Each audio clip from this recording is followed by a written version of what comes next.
Welcome to the Police and Crime Committee meeting. This morning the committee will be holding a discussion on radicalisation and counter-terrorism in London.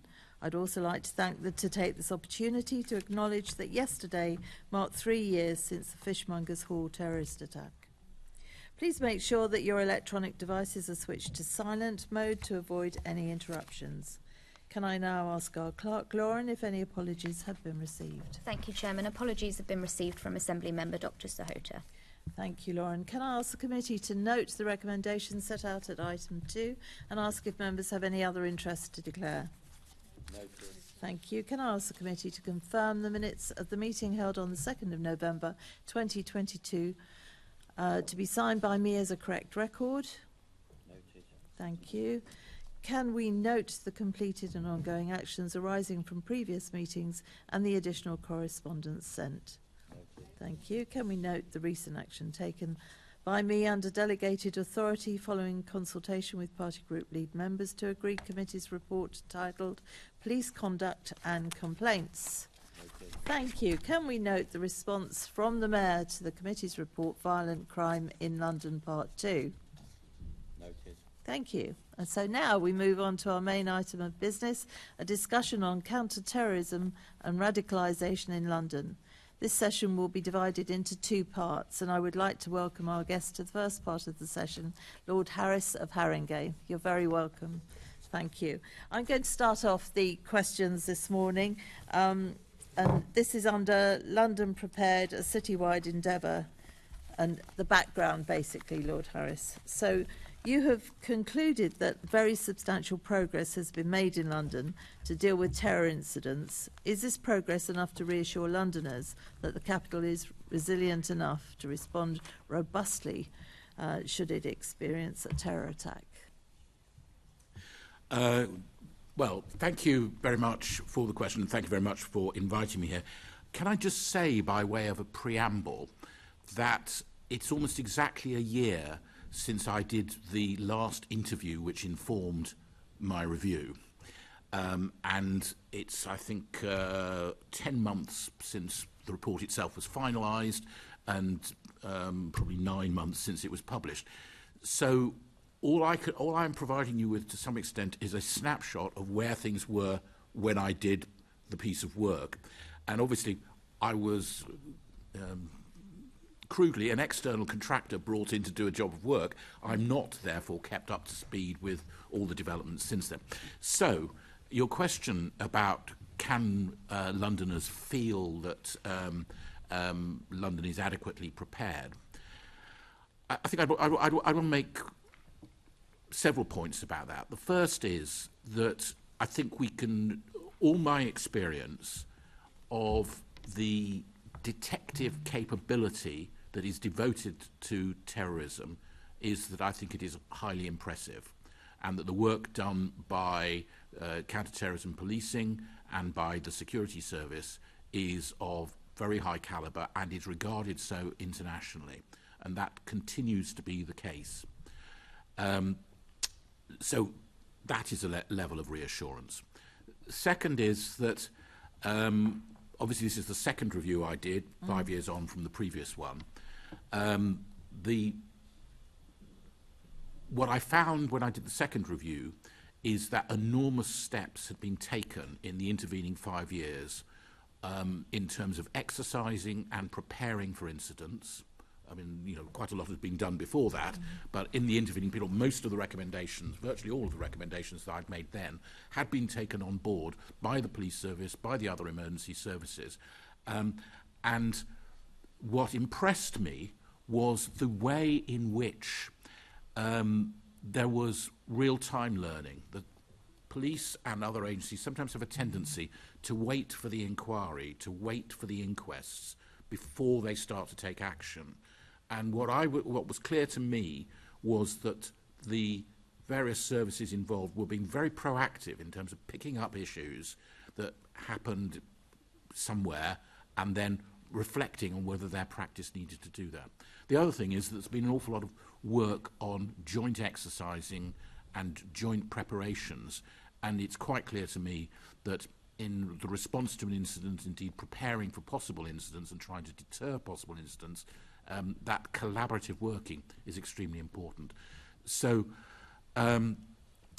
should Londoners feel reassured? I think they can feel that all of that work has gone on. I'm not sure anyone would ever say we prevented a dreadful thing happening, or that when something dreadful happens, that it will work as well as it might be. I mean, there are some interesting comparisons, for example, between how I would have expected London to have responded to something like the Manchester Arena incident, where I think some of the issues about the relationships between the different emergency services would have been handled better in London than they were at that time. Now, that's not to make any additional criticisms. I just think that we'd thought through some of those issues in the years before.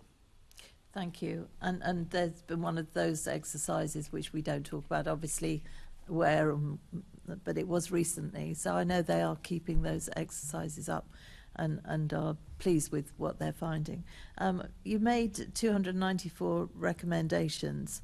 What would you say? I know it's a year ago, but what were the top areas of change in your view at that time? I mean, I made 294 recommendations, which some people have characterised as saying there are 294 things wrong. I think the 294 reflects the depth of the exercise, the extent to which I'd gone into it. They are areas where often there was an agreement that improvement or further things could be done. In terms of what I would prioritise, I think it is the less tangible bit about the importance of working together and about the importance of continuing to prepare. There's a great temptation sometimes to feel we've done that, we know what we would do, and it's keeping that fresh, keeping that alive. So expenditure on exercising, on joint planning, on working together, it often drops down the priority list when there are other things, immediate things that come up. My emphasis would be how important it is to retain that and to keep that going. I mean, there were a number of issues, which we can talk about if you want, where I've got some lingering concerns, not that they were unidentified concerns within the relevant services, but where I think they are genuinely difficult, and again, pressure needs to be kept up on those areas. And I can go through some of those if you want. Well, as you've mentioned it, I mean, obviously we have to be careful what we say as it's terrorism, but what sort of areas would you still be concerned in?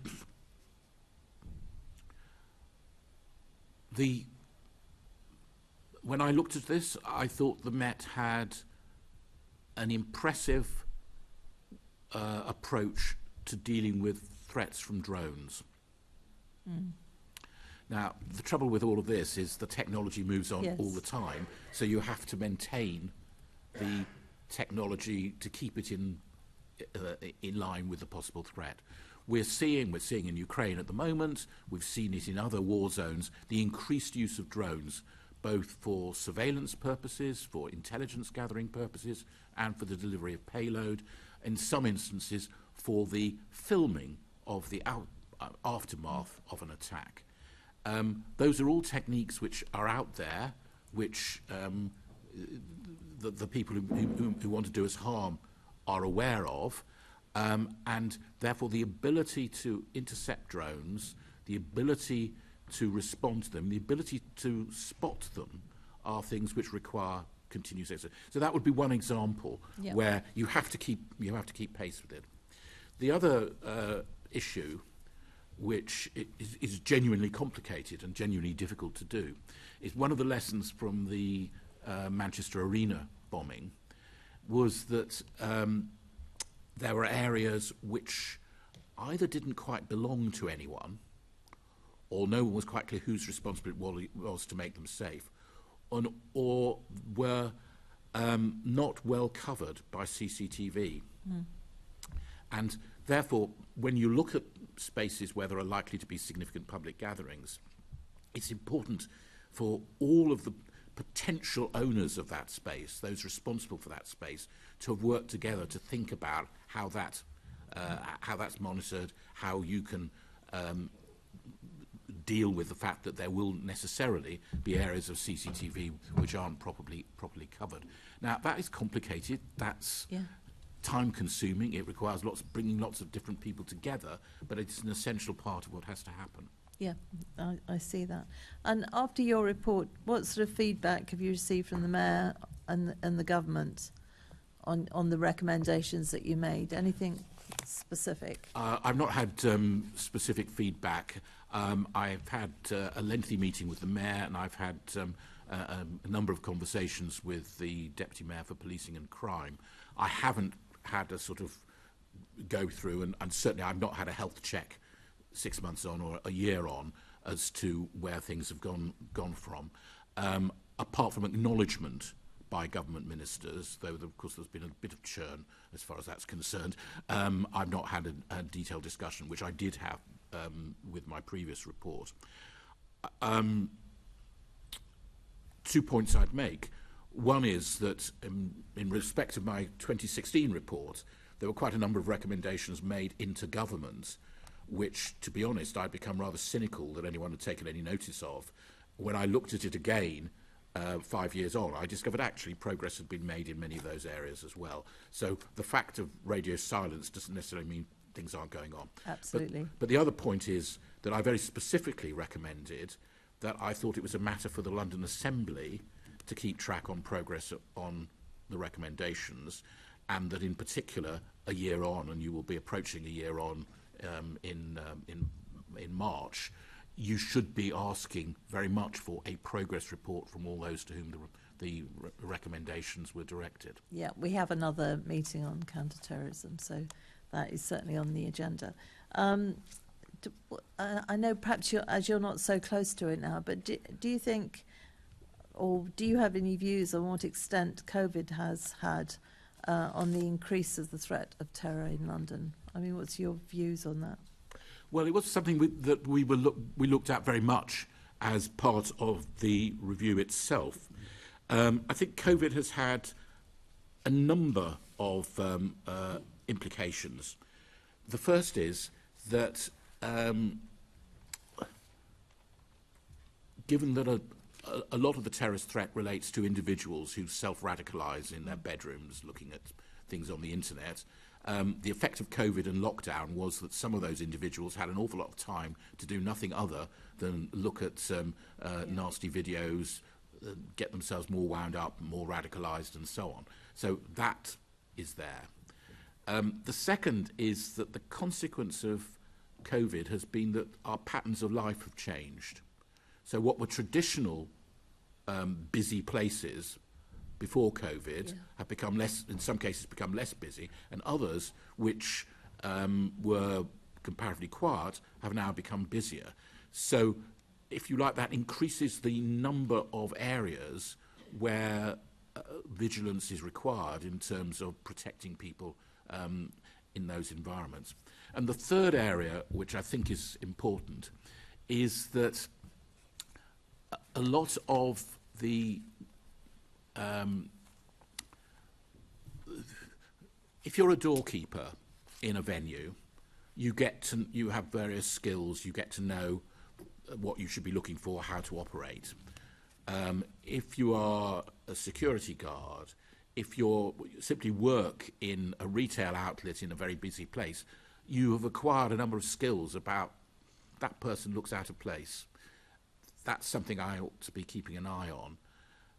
Now some of that was lost during COVID simply because people didn't have that exposure. They became stale. A lot of people, of course, were let go. They've changed jobs. They've moved on. They were furloughed. So there was a diminution of that experience and knowledge, which I think is potentially a worry.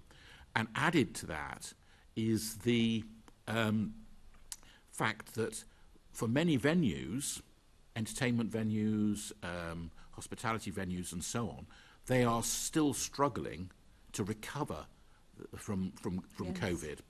And whilst I'm not making any direct accusations, the temptation to cut costs or to get more people in or not to spend too long checking people as they go through is obvious for commercial reasons. And I think that's, again, something that needs to be recognised and understood. Okay, I see your point. There's one other little thing that that certainly concerns me.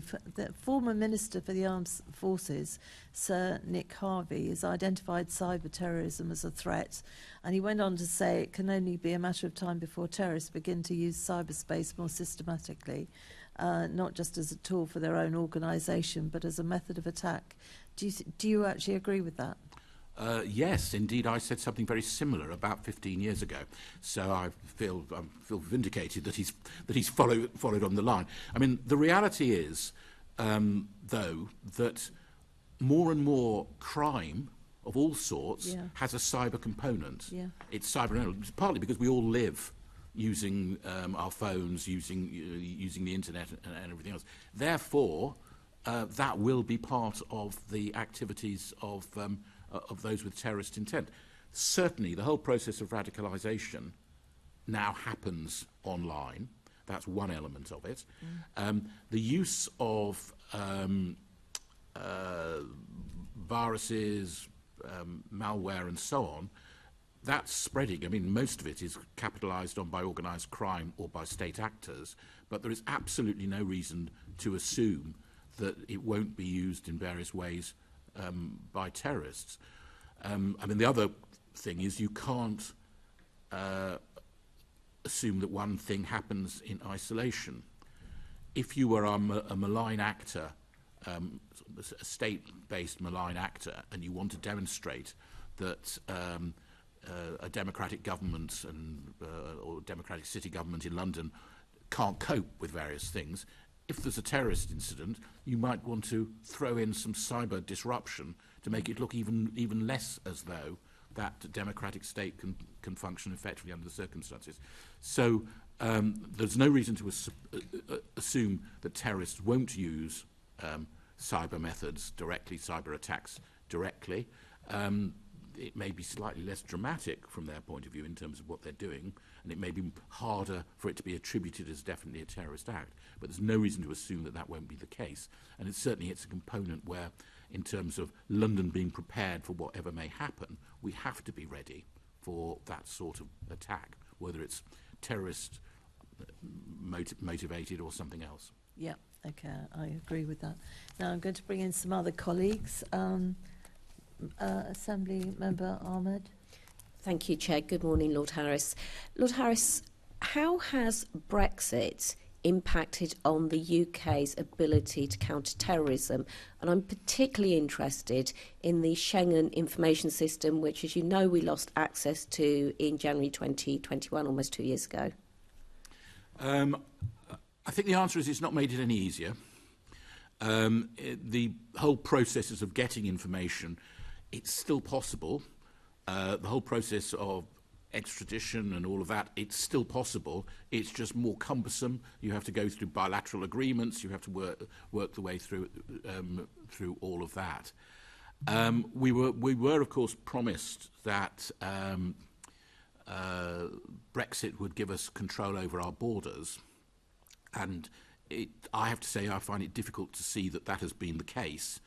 And clearly there are concerns about what's happening in the Channel and so on, but I think that also raises issues about whether or not there is sufficient effort going into ensuring that arms in particular are not getting in through the borders, which, if you like, the resource might otherwise have been able to deal with better. So yes, there's a problem about information. It's a more cumbersome process. Also, too, I think that the diversion of effort onto other things has had that. I mean, you can go into a wider argument as whether the economic consequences are themselves going to create a situation in which people may be persuaded that violence is the answer, but that's... You've been very diplomatic, Lord Harris. Has Brexit made it harder for the UK to counter terrorism?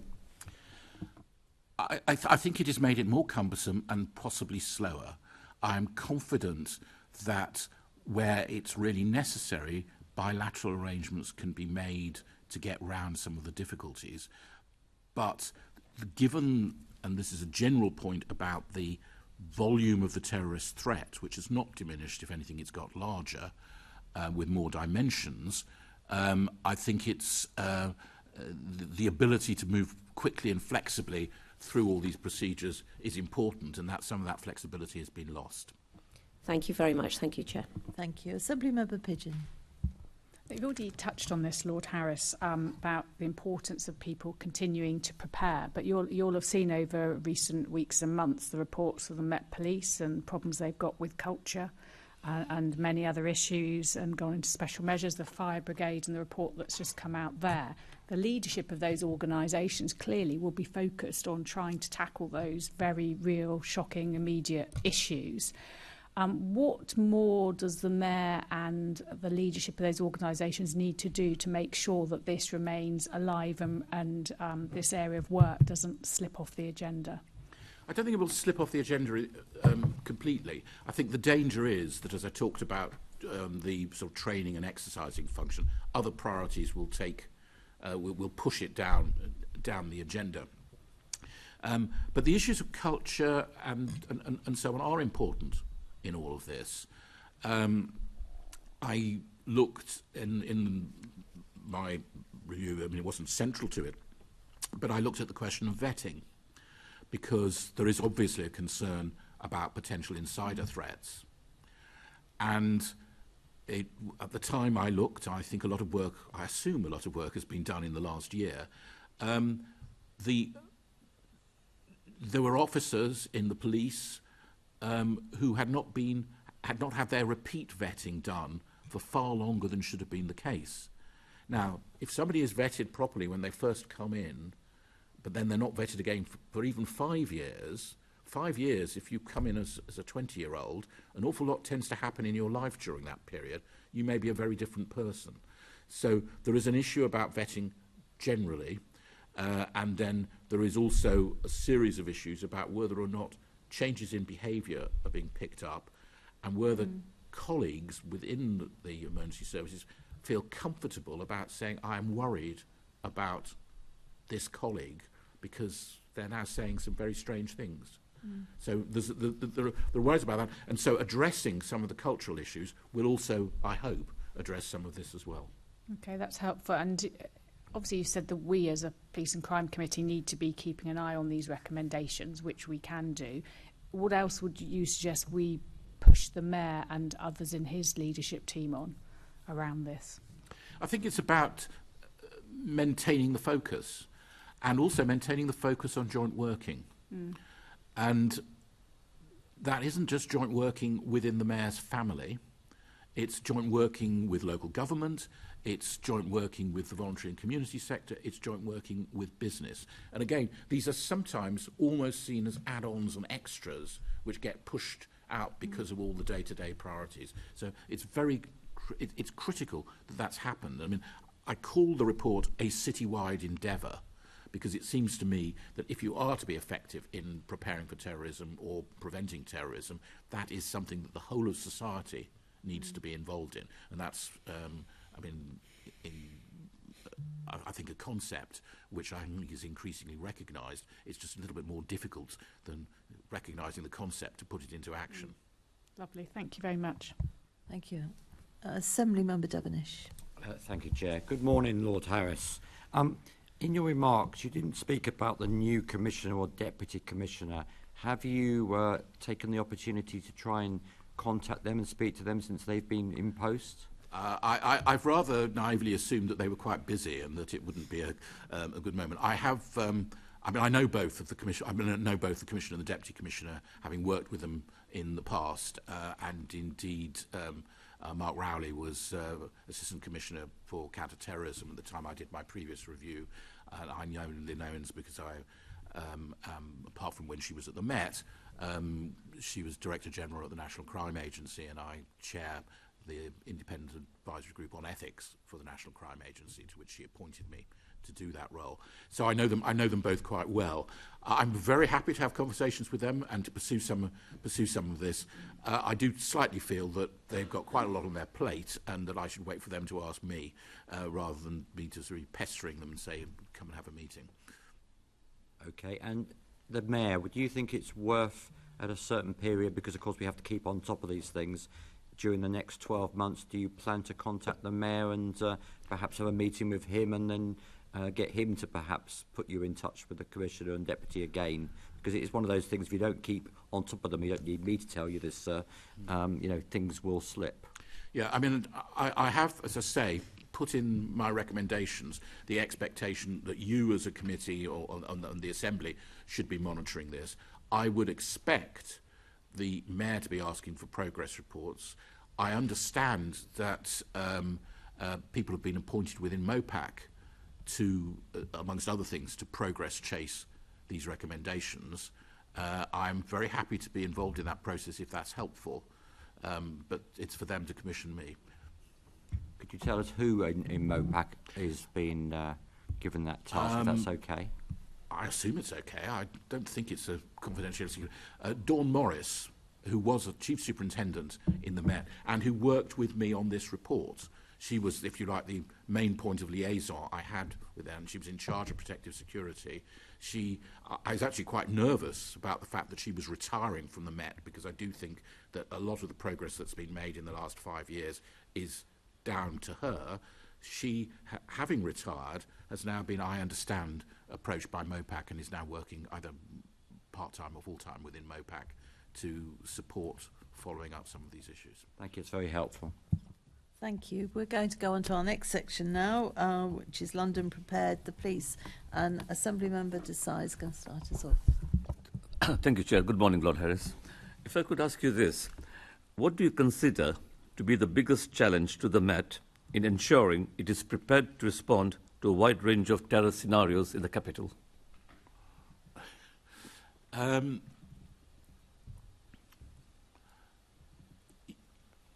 You have to prepare for the unexpected. I mean, there is a real danger that you have a plan for this and a plan for that, and of course it's never quite what you plan for that happens.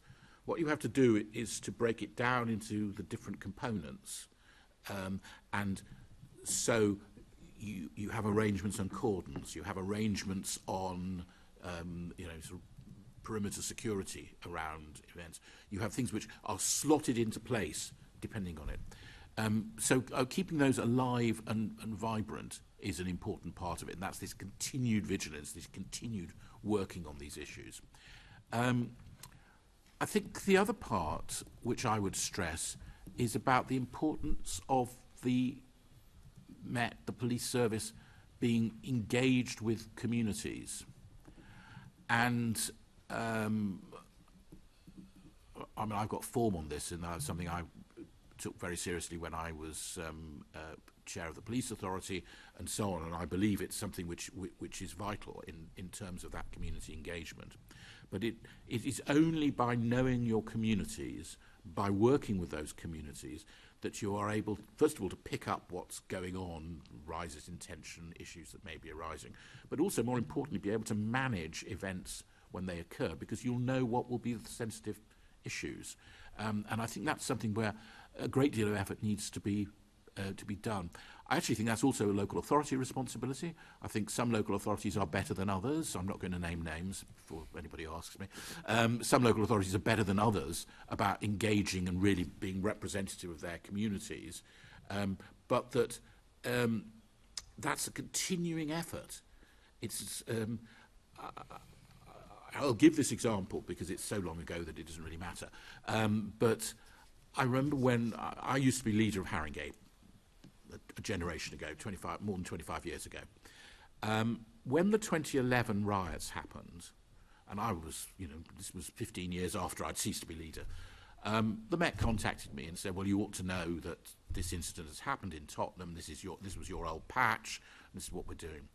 I said, well, there'll be a lot of community reaction to this.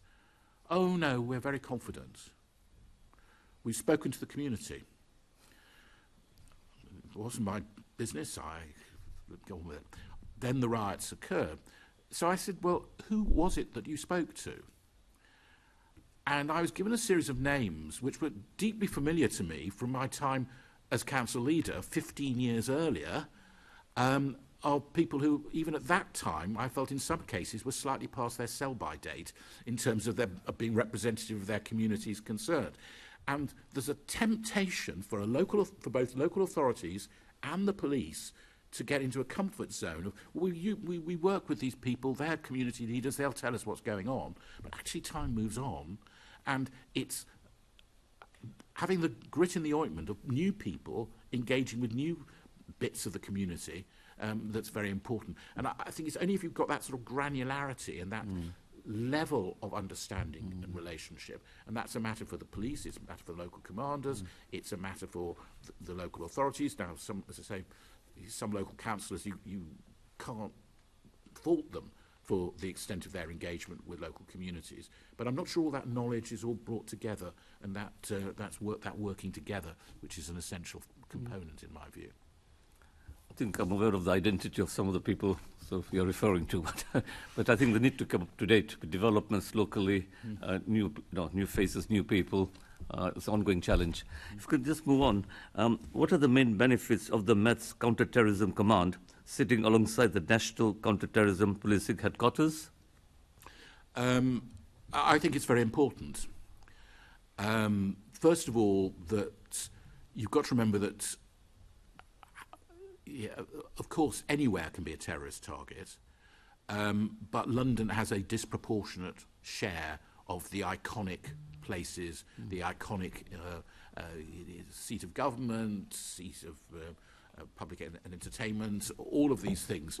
If I think one estimate was that at least 60% of the nation's areas which you could see as being terrorist targets are in London.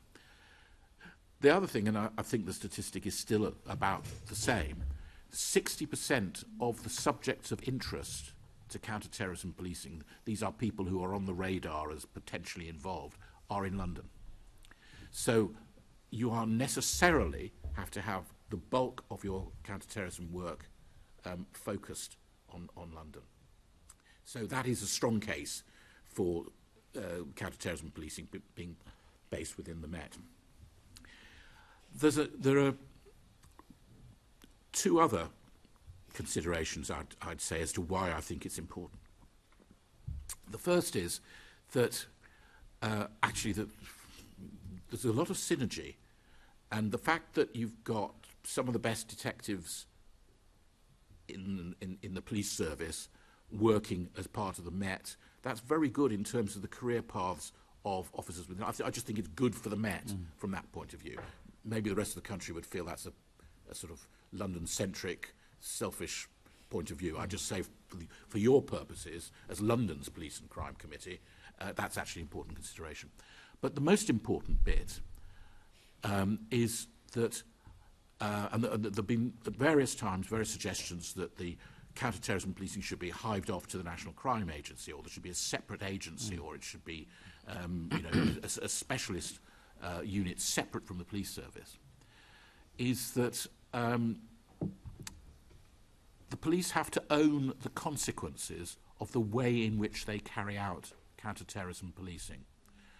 So if there is a difficult local incident, rather than counter-terrorism command coming in from outside, doing what they do, and then going away, they're part of a police service which then has to pick up the pieces in terms of community engagement and community relations. And I just think that's quite an important consideration. Now, years and years ago, so it's probably 25 years ago, I lived near Finsbury Park. There was the raid on the Finsbury Park Mosque, deeply controversial at the time.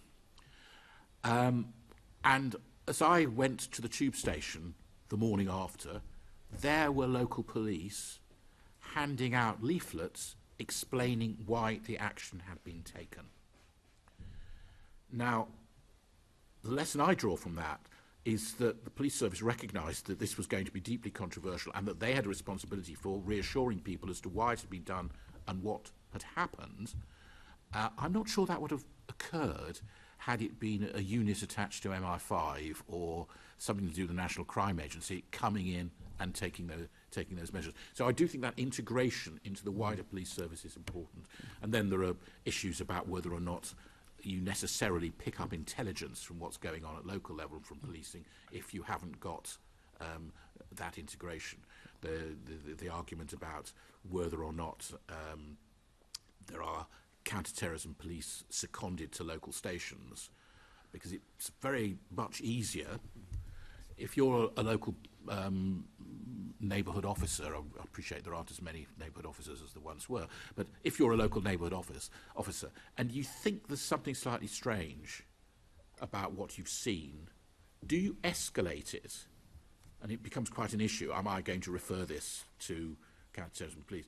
But if there's an officer from counter-terrorism police whom you know, who's sitting in the same building, putting your head round their door or over the partition and saying, look, I saw this, is this the sort of thing you're interested in? It's a much easier relationship. It's the way that synergy happens. So I believe integrating counter-terrorism policing with the rest of the police service is very important. I think when the Commissioner was before us a few weeks ago, he did talk about not just retaining the neighbourhood policing model, but actually strengthening it. Yes. Just an aside, we actually went a few months ago, Chair, to the counter-terrorism operations centre in West London. You know, impressive stuff being done there. But one of the concerns that one of the officers we spoke to, I think he was an IT specialist, was the inability to retain people with specific skills, partly because of pay. So they spend all this time and resources training up people who then move on to the private sector. I mean, is that something, obviously that's a matter of concern, I'm sure, for you as well? I think it's a real issue, particularly on cyber, and we mentioned it briefly earlier. You have somebody who's got the skills in this area, they are a valuable commodity. And inevitably, the public sector, whether it's the police or whether it's the security agencies or whatever else it might be, they don't pay as much as the private sector. And so there is a real issue of loss of that. The point about the Counter-Terrorism Operations Centre in West London is that it is pathfinding. It was being fitted out when I did this review, and a lot of progress, I believe, has been made since then. But because, it was this purpose of bringing the different agencies together in the same space so that you break down some of those barriers. Yeah. And I think that's an issue. Certainly, if I could digress a moment to the earlier question on, I appreciate I'm talking too much, digress for a moment back to the earlier question about culture. I have to say, most of the officers I encountered during the course of this review were visibly shocked and upset and chastened by the whole Sarah Everard situation. But it was brought home to one of them when I was visiting the Counter-Terrorism Operations Centre that they had been completely taken aback when somebody from the security service said, "We're quite worried about coming and joining you in this centre. We're worried about the safety of our female staff."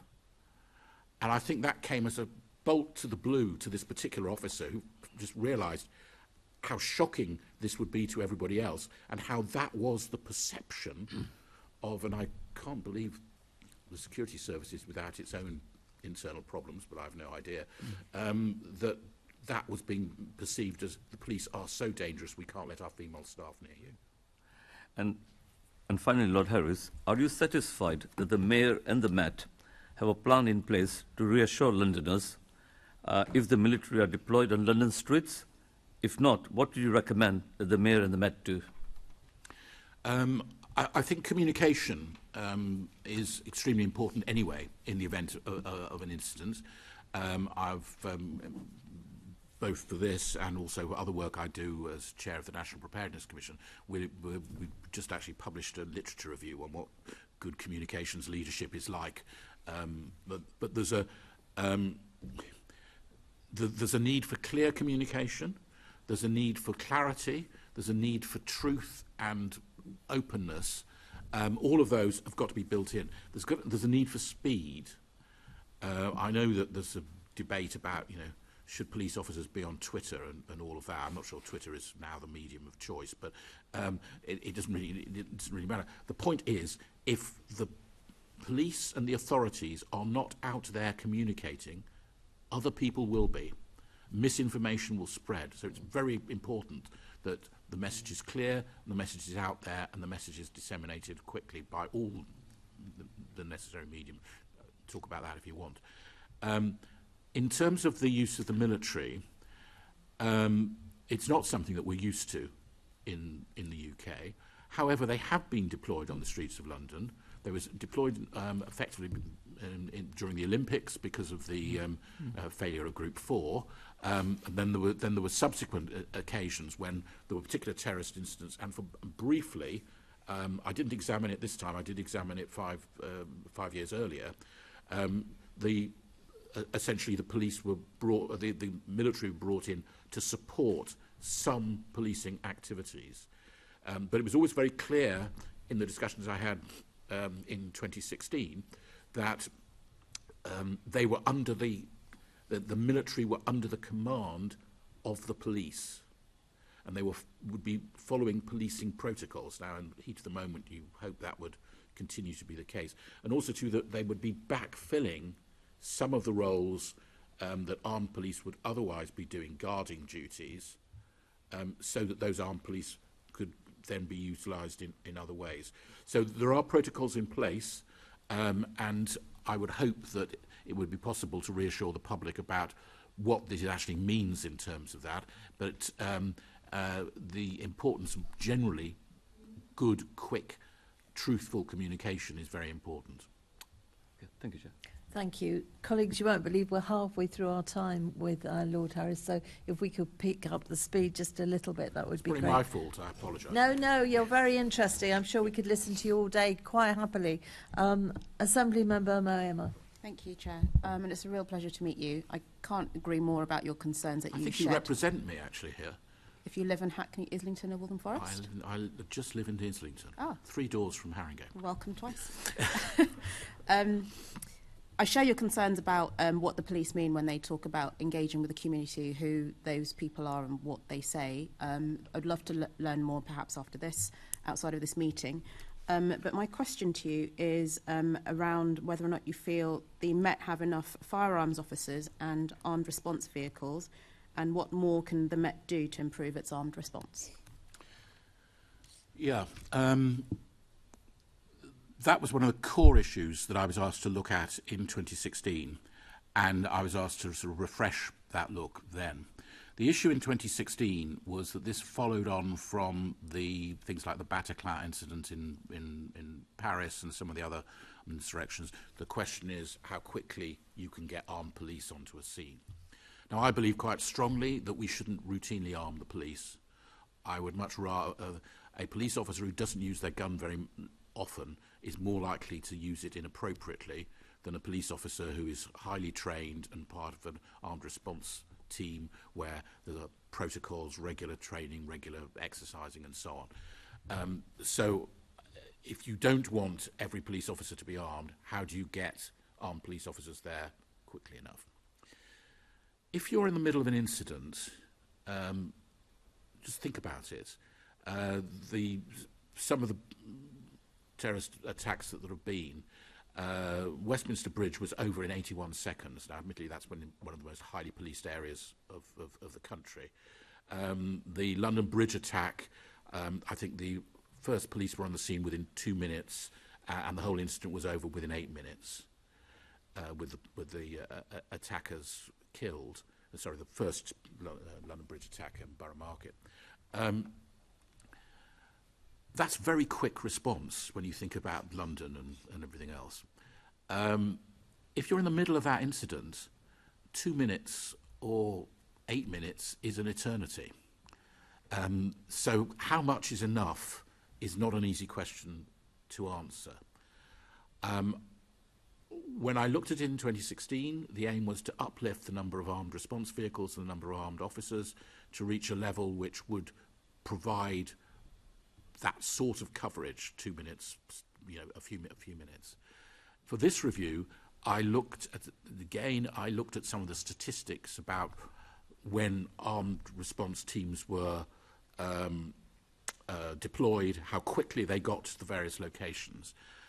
I'm satisfied that there is that continued quick response. However, I take you back to being, if you're in the middle of that incident, it'll still feel too long. You'd want them there more quickly. Okay, so it's good that you at least have that level of satisfaction. In what ways is the risk of terrorism in London not recognised in the national allocation of resources, and what do you think is needed to address that?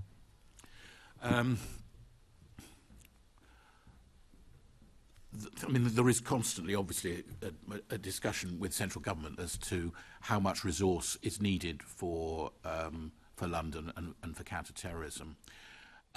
My understanding is, and again, it's a snapshot a year ago when we went into all these figures, and it's very complicated, is that London is not fully compensated for all of the costs of running, of being a capital city, of all the extra costs which are associated with that, and that whilst counter-terrorism has been comparatively generously funded, that there will always be the arguments about how much is it enough, do you need more. So I think there is a continuing issue, and again it's a matter for the Assembly to be raising as well, about what the gap is, how serious that shortfall is, and is it getting worse. It's there, it's always been there.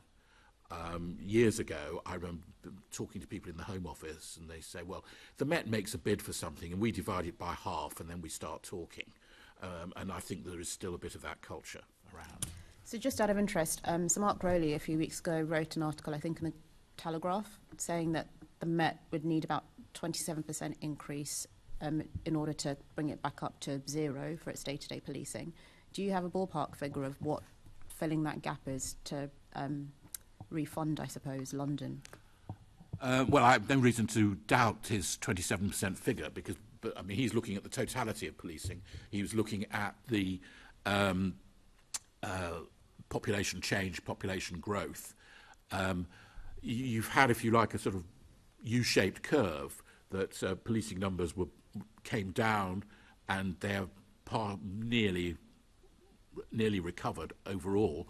But London's population has grown. Some of the complexities in London have increased. So you can make the case. So I'm assuming if he's worked it out as 27%, that's as good a figure as any to be starting with. But I would just want to add another note on all of this. One of the consequences of the numbers coming down and now working their way back up is that you have a very high proportion of new-ish officers deployed with less than 5 years service. So now there may be benefits of that in terms of they're bringing in new ideas. It gets away from some of the traditional cultures. But what it means is they haven't got that in-depth experience of understanding how things happen, how to deal with things. They're fresh, untested, and so on. So there is a problem with having, there is a consequence to having that recovery of officers. The other thing is that it takes time to grow some of the experience and to grow the more senior officers and the expertise in particular area. Public order would be one, counter-terrorism would be another, cyber would be another very different one. All of that takes time. So the fact that you've got this chunk of new officers, very welcome that they are, the fact is it takes time to get them to a position where you can feel comfortable with them. Thank you. Assemblymember Devonish. Thank you, Chair. Lord Harris, how concerned are you by the high number of relatively new police officers with limited experience, and what impact is this having on counter-terrorism policing, please? I think I partly just addressed that point in the questions I made. Yeah. Sorry, I didn't know you were about to hit me with that. I think it is a worry, because I do think experience counts, and that people need to develop the skills, particularly detective skills. There's a general shortage of detective skills across policing in this country. I think there are issues too about the way we train police officers. The disappearance of the traditional Hendon Police College, where that may have created a particular culture which may have had some issues, but the mere fact of that intensity of training spread over time is important. And whilst I do believe you learn on the job, the increasing expectation that that's how police officers are trained and develop, I think, is an issue. You do have to be able to take people away and give them intensive training. So I think the short answer to your question is I do think it's a problem. It's better than not having the new officers, but if you've got the new officers, you have to recognise that they haven't had that training and that experience. Sure, thank you. And is the Met, in your view, doing enough to retain officers? And is there anything further you think they can do more to help in retention? It's not something I looked at particularly. I think the days when people went into policing with a view that it was a 30-year career and that they would then retire with a comparatively generous pension, I think those have gone. So it may be that the police have to look at new ways of retaining and bringing people back into policing if they've perhaps gone away and done something else for a period. I think it is an area where more effort needs to be made. I think there's also a particular issue about the retention of black and minority ethnic police officers who seem to leave it. I think the statistics are still the case, but I haven't looked at them for at least a year, and I'm not sure I'd have spent a lot of time on them because it wasn't central to the work I was doing. Are still leaving at a rather higher rate than white colleagues. I'll leave it there, Chair. Thank you. Thank you very much. And you've got a very short intervention, Assembly Member Ahmed. Thank you very much, Chair. Lord Harris, you have just referred in a previous answer to the ward officers and the dedicated ward officers. We often hear about the golden thread of policing, which is information, as you know, being passed from dedicated ward officers and escalated to, for example, counter-terrorism command. How confident are you that the Met facilitates this and that the sharing of information and intelligence has been picked up? I know what the theory is, and I know it should happen, and I know that it does happen. What I'm not sure about is whether it could be better. I suspect it could be better. Again, when I was overseeing work on counter-terrorism, so again 15, 20 years ago, there was there was a very specific example where a PCSO noticed the number of peroxide bottles in a skip and thought it was significant, and that information got passed on and picked up, and that led to an intervention and arrests. The fact that that's the one example, because it looked as though you'd heard it as well, suggests to me that perhaps this system doesn't work quite as well as it should be. And I mentioned earlier, I can't remember who may have been unmentioned this question, I can't remember who asked me about it, the value of, even within the Met, counter-terrorism police officers working adjacent to, being on the same premises, partly because it's the informal raising, is this the sort of thing you'd be worried? Should I be worried about? Should I refer this? Which I think is a very important part of that. So it's about making the whole of the Met feel that they're part of that team and that this is part of their mission, and knowing what to do if they do see something which seems strange. I mean, we're all bombarded as citizens with, if you see something strange, report it, see it, say it's sorted. I've never quite understood whether that's ideal, but apparently it's one of the best known sort of mantras that have gone out, so I suppose it's had some effect. But I mean, we're all told, if you think it's strange, assume it's strange and do something with it, then that's also got to apply within the service itself, police service itself. And what you've just described effectively is, if it isn't happening, the potential there with the example that you've given, which I think is well known, about the peroxide bottles, there is a huge potential there for picking issues up early on. Just following on for that very quickly, do you think ward officers are aware of or told about people of interest in their areas, and if not, should they be? My guess is they almost certainly aren't. They may know it, because grapevine and everything else. I mean, one of the big concerns I had was about poor communication between the Met, counter-terrorism policing, and local authorities. So I was told by one local authority chief executive, well, we knew that this subject of interest had been discharged from prison because our community contacts were telling us, and they were really rather worried that this guy was now living with them again. But nobody came and told us that that had been about to happen. Came across some examples where it appeared the borough commander, the BCU commander, hadn't been told about something, the counter-terrorism, that the local authority had been told before the BCU commander. I'm sure that's been sorted out. But I mean, it's just one of those things where you feel that shouldn't happen. The idea that an individual officer will know that that individual is on the list, has been monitored, there may be good reason for not telling them. You don't want to draw attention to it. But I suspect that line of communication is very poor. I was concerned that often territorial and neighbourhood policing were not being kept informed enough by CTP policing. It's even more difficult, of course, if it was a separate agency sitting over there. It wouldn't happen at all. Thank you, Lord Harris. Thank you, Chair. Thank you. Assembly Member Pigeon. Yes, I've got a few areas I wanted to pick up with you, Lord Harris. The first is around digital, the area of digital. And in your report, you say the Met should consider bolstering the NDES, National Digital Exploitation Service function, to ensure the ever-changing threat posed by digital capabilities can be understood. What more is it that you think the Met could be doing in that area? We pick up digital all the time in detective work, and lacking capacity and capability. Well, it is a question of resources and capability. I mean, I said, I think earlier on, that there is a digital component to all crime these days, because we're all digital. I mean, so that's the natural way of doing it.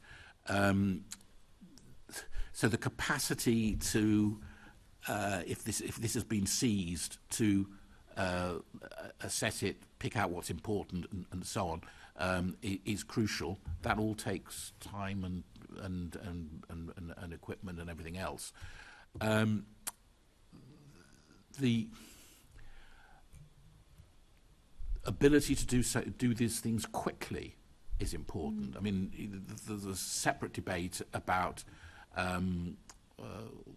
women who've been subject to sexual violence and having their mobile phones taken away and so on. I mean, it would be possible to take the phone away, to mirror it, and therefore to be able to and return it to people. It's technically possible, and I'm sure you could sort out the rules of evidence. But I suspect that there simply isn't the capacity to deal with the sheer volume of cases. In some of the terrorist cases that I've looked at in the past, the huge amount of digital material that's seized is extraordinary. You know, terabytes of stuff, and I can't visualise what a terabyte looks like, but I mean, of data which has to be gone through, some of which has been is encrypted, some of which is in different. All of that processing takes time, but somewhere in there may be the evidence that you need. So there is simply a question of capacity and resource. So it's not just the technology, it's the physical people to do that work as well. There's physical, yes, it's the having the kit, having the people to do it, and even having the kit is difficult because the bad guys buy the latest stuff without having to go through a complicated procurement process. I'm not suggesting that we don't have procurement processes for the police and security agencies. All I'm saying is that by the time it's been demonstrated that this is something you ought to be doing, the bad guys are already doing it, and you need to have some way of being that flexible and that speedy. Yeah. So we're always out of date by the time any public IT stuff comes in, as far as I've seen over the years. Can I move on to the borough command unit, the basic command unit model, these merged boroughs? You've flagged that as a concern for you, and it also links to the reduction in the number of prevent leads in the force. What impact do you think that's had on this area of work? I stress in the report the importance of good engagement between the police and emergency services and local authorities. And that's important both in terms of exchange of intelligence, exchange of knowledge, in terms of managing the consequences of things happening. And that engagement is harder. It's not impossible, but it's harder if you have a BCU commander responsible for 3 boroughs, therefore 3 borough leaders, 3 sets of councillors, all of that. It's just more remote, it's more difficult. It's not impossible. I came across some BCU commanders who thought, actually, yes, you are on top of it. And my goodness, the 3 boroughs like that must be really hard work. But it is difficult, and I'm not sure that that helps. There is also, obviously, the extent to say, well, you've got 1 BCU commander covering 3 boroughs. Are some of the other functions, do you just need 1, or are you going to have 1 in each of the boroughs? It's about the level of engagement that's possible. And communities are complicated. I mean, a borough is a large area, 200,000-300,000 people, made up of a very large number of communities. I mean, years and years ago, when I was a local authority councillor, I represented a very small ward. I represented a ward of 5,500 people. Now, if you asked me to say how many communities, separate communities, I would have said that within that there were 3 or possibly 4 neighbourhoods, each distinct in character, each with different style. Now, I'm not suggesting you have a borough commander for each of those different neighbourhoods. All I'm saying is the complexity of a city like London is such that you very rapidly become very remote from it. It's very difficult to do it from here, from City Hall, in terms of engagement at local level at that degree of granularity, and it's certainly difficult for the police service to engage with communities unless there is that. And that engagement is important, and it's got to be consistent engagement. I recall the days when you, as an elected politician, you went to a community event and you could see the designated police officer who'd been told he had to go to it, usually a he, and they're looking uncomfortable and they're not quite sure what they're supposed to do, and there's some food cooking over there that they expect they're going to be eating and they're not quite sure they know what it is, and you can see them really being uneasy, and they'd much rather be out policing the football match. And then there came a period when there was much more neighbourhood engagement, and what you saw was the police officer in the room, and because they'd come to the same event and to the same community time and time again, there were people coming up to them having a different sort of conversation. You know that issue I raised with you about the corner shop there and this and that? This has happened. Now, that type of relationship means you pick up much more, you're told much more. Also, too, you've built a degree of confidence, which means that if somebody has a concern, there are these 3 lads who seem to be doing some really strange things. Do you know about it? That's a much easier conversation to have if you already have developed a relationship. I think I've drifted a very long way from your original question, but I just wanted to make that point. Yeah. No, you're absolutely right about the role of safer neighbourhood teams and that community policing, absolutely. But in terms of, we had the borough model, it's now this basic command unit, several boroughs. You understand in your report that some of that was done in order for efficiencies, but are you thinking there needs to be some other layers in there, whether it's at borough level and so on, an increase in the prevent officers there as well in order to manage these relationships in the different communities? You've got to be able to manage those communities. Whether creating another layer really helps is a different issue, because how complicated does your command structure have to be? You probably should have fewer layers rather than too many layers. But I think that making sure you've got the facility for that relationship to happen, and to happen at the right level. There's no point in having a designated police constable for each council leader. So that's the person the council leader speaks to, because that police constable will not be able to make anything happen. That's why it has to be at a certain level of seniority and structure, and that's why you need to have those liaison structures, and they need to work, and they need to be plugged in at the right level within the local authority or within the community or whatever else it might be. Lovely, thank you very much. Thank you. Assembly Member Russell. Thank you, Chair, and good morning, Lord Harris.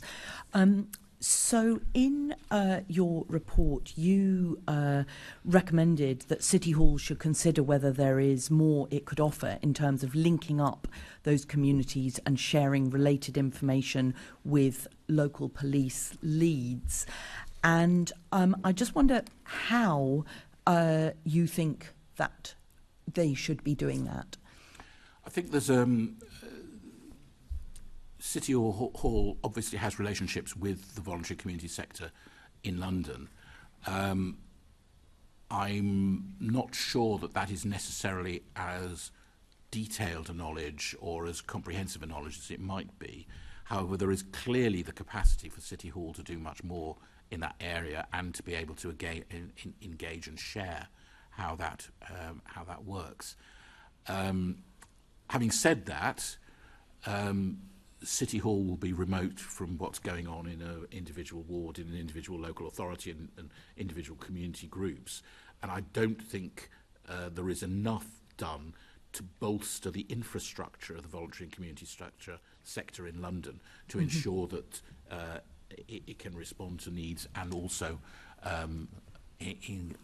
enable a two-way flow of information and data. So thinking then about that sort of voluntary and community sector, you were describing earlier how having counter-terror police adjacent to borough police, you know, and people able to just ask informally, should I be referring this? Do you think, are you confident that people and communities in London are able to raise any concerns about terrorism and radicalisation? Well, they are in theory. I think it's a question of whether it feels it's encouraged, it feels supported, people have confidence in the process, and which comes back to my neighbourhood community policing point, that if there is a point of contact already and it's not seen as a fair weather friend, somebody who only comes when there's something that the police want, that is a relationship where actually it's genuinely trying to be mutually supportive, that's much more likely to be the channel where people will be prepared to share concerns that they might have at local level, and provided that that neighbourhood officer is then plugged into the system so they can refer it, that can then work. That can then work much better than would otherwise be the case. I think my concern is that quite often these things just don't go anywhere and people don't know how to do that. Mm-hmm. Do you, I mean, obviously particularly for the Met, we're dealing with a complete sort of breakdown in trust and confidence, and the new commissioner has a real job to rebuild trust and confidence in the Metropolitan Police. So do you think that the sort of overall loss of confidence due to the disproportionality in policing, the sexism, the misogyny, the racism that has been exposed particularly over this last year in reports that have been coming out, do you think that is a challenge in terms of having those good relationships for disclosures from within the community? And do you think that there is anything in particular that the Met should be doing to reach out and engage with communities differently? I think inevitably it must have a consequence. If you've got a situation where people don't trust and don't have confidence in the police at whatever level it might be, whether it's a local response police officer, a neighbourhood officer, or the hierarchy of the police service, that's going to inhibit people's willingness to share, to talk, to give intelligence. And that's not just true about terrorism, it's true about criminality of various sorts. And if there's a feeling that nothing happens, and straying from my brief, but right into yours, is that people feel that they've reported a crime and nothing very much happens, or even reported a crime and actually provided the solution. We know who did it. We can provide here is the stuff from my doorbell which shows that who was there, and still nothing happens. that's enormously frustrating, and that reduces the confidence, and you just don't get that sort of engagement and preparedness to exchange information. So yes, of course, that's critical. What can be done about it? You have to rebuild that confidence. It takes time. It's, first of all, I'm sure what the Commissioner is saying he wishes to do in terms of removing those people who are the offenders in all of this is part of it, but then it's just walking the walk, doing the talk, actually, doing the whole bit, which is about building confidence. I talked about the different relationship between the police officer plonked into a community event and looking uncomfortable, and the police officer who goes quite regularly to those and he's known by that community. That's how you build confidence. It takes time. It means sustaining that engagement, and it means also, in terms of neighbourhood officers, not abstracting them for the first demonstration that occurs in central London. Yes. So I actually now want to just pick up on the Counter-Terrorism Operations Centre. Now, you said in answer to a previous question that you thought it was helpful to have different agencies together in CTOC, and that that it was really doing some pathfinding work. When we visited, one of the things that we noticed was that most of those officers were white, and we asked about diversity in the, and they were mainly men as well. We asked about diversity, and the question was answered at first by some of the white men, and then one Asian officer piped up and said, it may be a fact, a factor may be that for black and brown officers, it takes longer for our security checks to come through. So we have, higher hurdles, more difficult hurdles to jump through.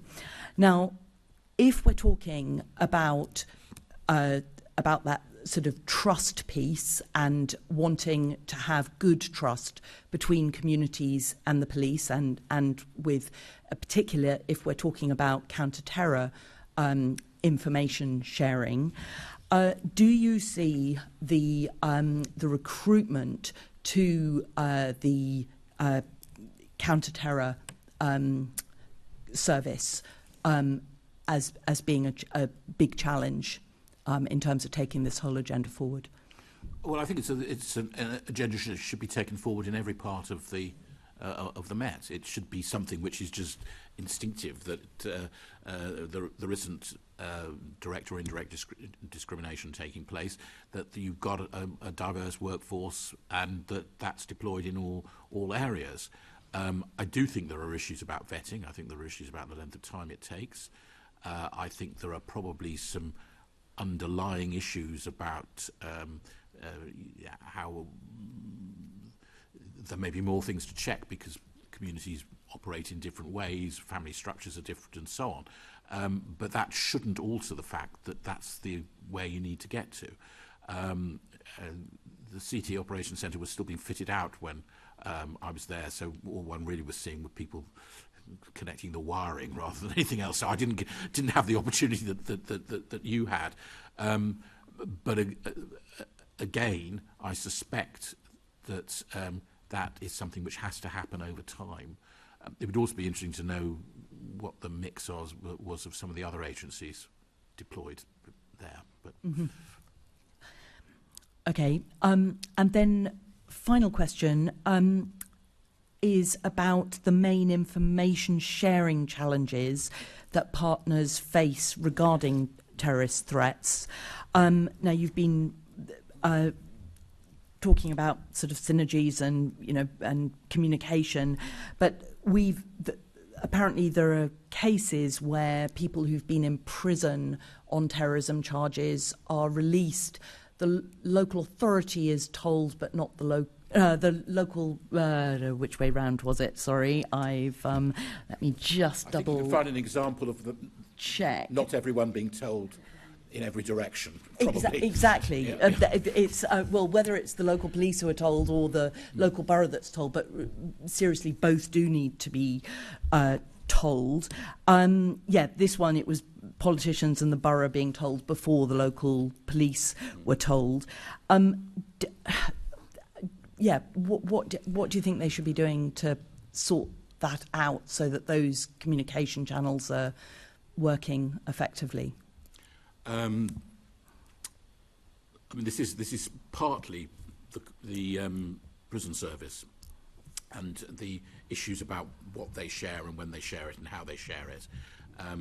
But that is, I mean, the simple point is that people need to have the right amount of information about it in all of those different capacities. So the local authority will need to know in some circumstances. They may not need to know all the context, but there may be housing issues that are required. You may need to rehouse people, or you may need to put them in accommodation where various types of monitoring can be possible. So there is a local authority, direct local authority responsibility for that, apart from the local authority's involvement in terms of managing issues within those local communities. So the local authority has a need. The local police have a need for very much the same sort of reasons. And the counter-terrorism policing knows that breaks down. Or certainly, I was told lots of examples of where it had broken down when I went round last year. I'd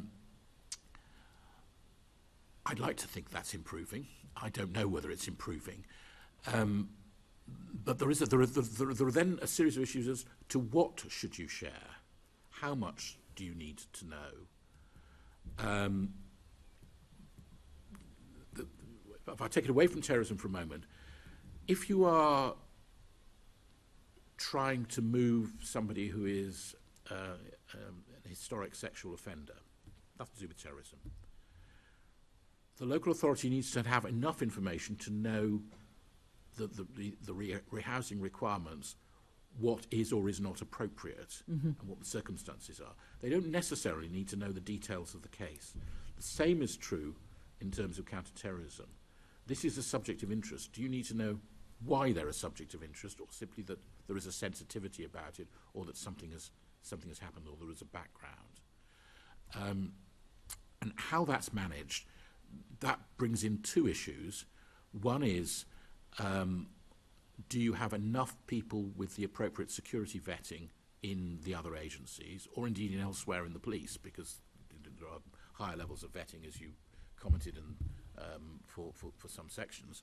So that may mean that more people have to be vetted, and there has to be a willingness to vet more people within local authorities, and conceivably within community organisations, so that they can be briefed more fully.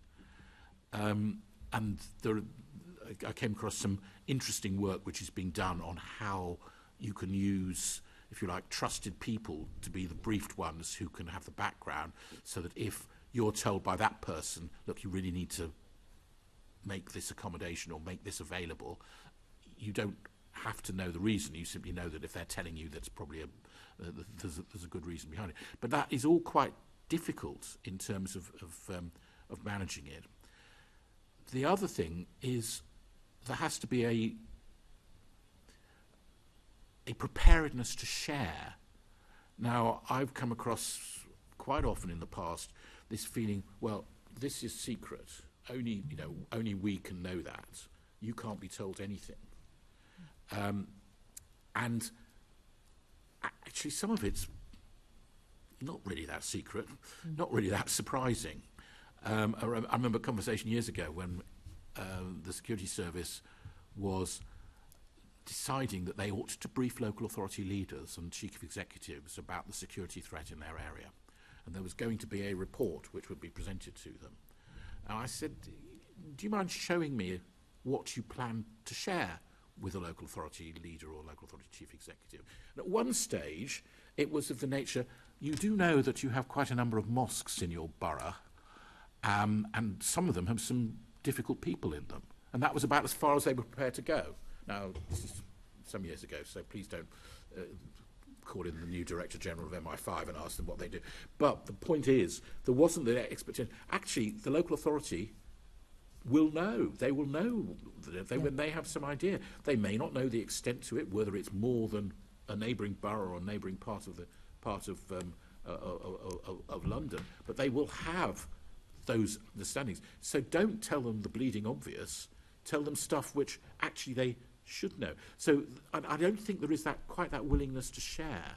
The fact that something has come from sensitive intelligence doesn't mean that you can't share the fact that there is some sensitive... What you can't share is how you got that sensitive intelligence. Mm-hmm. So saying we are worried about this individual, you should be able to say that without necessarily saying why or what the material that you are basing that worry is about. And that's also the way that information is then taken by the local authority will depend on the trust that it's not being put together in a way that is racist or insensitive to the communities that are being surveilled. If you say that in the past, and I hope it's not current, that local authorities are being told they've got X number of mosques in their area, that without anything else behind it, that's not going to lead to a trusted relationship. Yeah, no. I mean, people will say this is silly. Yeah.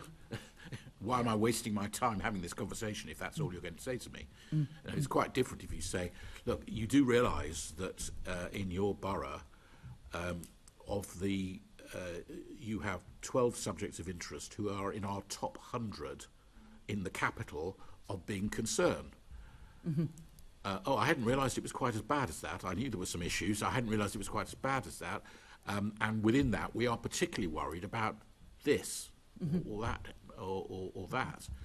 And are you saying that is how that communication is now, or are you saying it is getting that's better. What it needs to be? That is what it needs to be. I think it is getting better. I have no current knowledge as to where it's got to, as far as that's concerned. Okay, thank you, and I Chair. also want to make the point that we've tended to talk in the course of these discussions about this as though it's all about the Islamist threat, and it's not. Mm-hmm. I mean, there are threats, and the portion of referrals to prevent which are from about extreme violent extremists on the right, that is now greater, and so on. So let's be clear: this is not just intelligence about a particular community, not necessarily about racism. It's about whether you're prepared to share those sorts of concerns. Absolutely. Thank you. Thank you. Thank you. Now, I'm afraid we're running a little bit late, so apologies to Assembly Member Garrett. We're going to the role of the Mayor, and if we could be finished as near to p:30 for Lord Harris. Thank you. I will do my best and truncate my question. So my first question, I'll do a double header, I'll combine two. So the role of the Mayor, both in terms of the preventative work around terrorism and in the event of a terrorist incident, in your view, what role does the Mayor have to play, and how well is it being played? Well, the Mayor, whoever it is the senior elected leader, political leader in the capital. They should play a part in all of this. I personally believe in the concept of political leadership and the role of politicians, and that therefore, when something happens, people expect their elected politicians to be briefed, to be informed, and to be leading. And that's part of the role of the Mayor. That also requires, we talked about trust, the engagement of the Mayor in processes. When I looked at this 5 years in 2016, I needed to make a recommendation that the Mayor of London should automatically be invited to Cobras about a terrorist incident in London. And it appeared that, for whatever reason, that was not automatic in the past, because it was not. There wasn't a confidence and trust that the Mayor would not respect the secrecy of those meetings. I gather that is now clear and that's resolved, and it's not a problem and it's not an issue. But there has to be that two-way trust as far as that's concerned. But the Mayor has to be the political figurehead for many of these things. So if something bad has happened, it will need to be the mayor who is seen to be responding and seen to be taking a stance on it. And the mayor also needs to understand and be briefed on the extent of problems, because there may be things that the mayor, the soft power role of the mayor, may be able to help and influence. So I think your answer mainly was about the response in the event of an incident, Yeah. and in terms of the preventative work, which obviously is the more background, ongoing work. Do you think is the mayor properly embedded in that process? Yeah, the mayor doesn't need to be embedded in the process about individuals. This is at the higher level, but it's about the tone of engagement. It's about the understanding that violent extremism grows in a certain sort of climate, and that the mayor has a political leadership responsibility to help change that climate so that it's not one in which violent extremism is likely to grow. Understood. So coming back to the scenario of an incident, do you think that MOPAC has the processes in place to do that sort of communication work that you just spoke about, either perhaps not in the immediate occurrence, but in the aftermath of the event?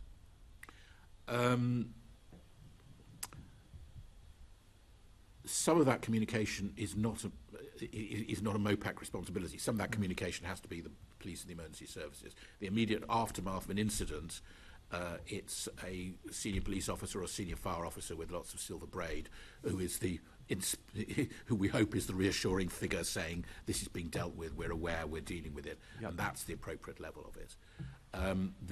What I hope is that embedded within MOPAC or within City Hall are the information systems which ensure that the mayor, that you as assembly members, relevant people, are receiving the correct and timely briefing.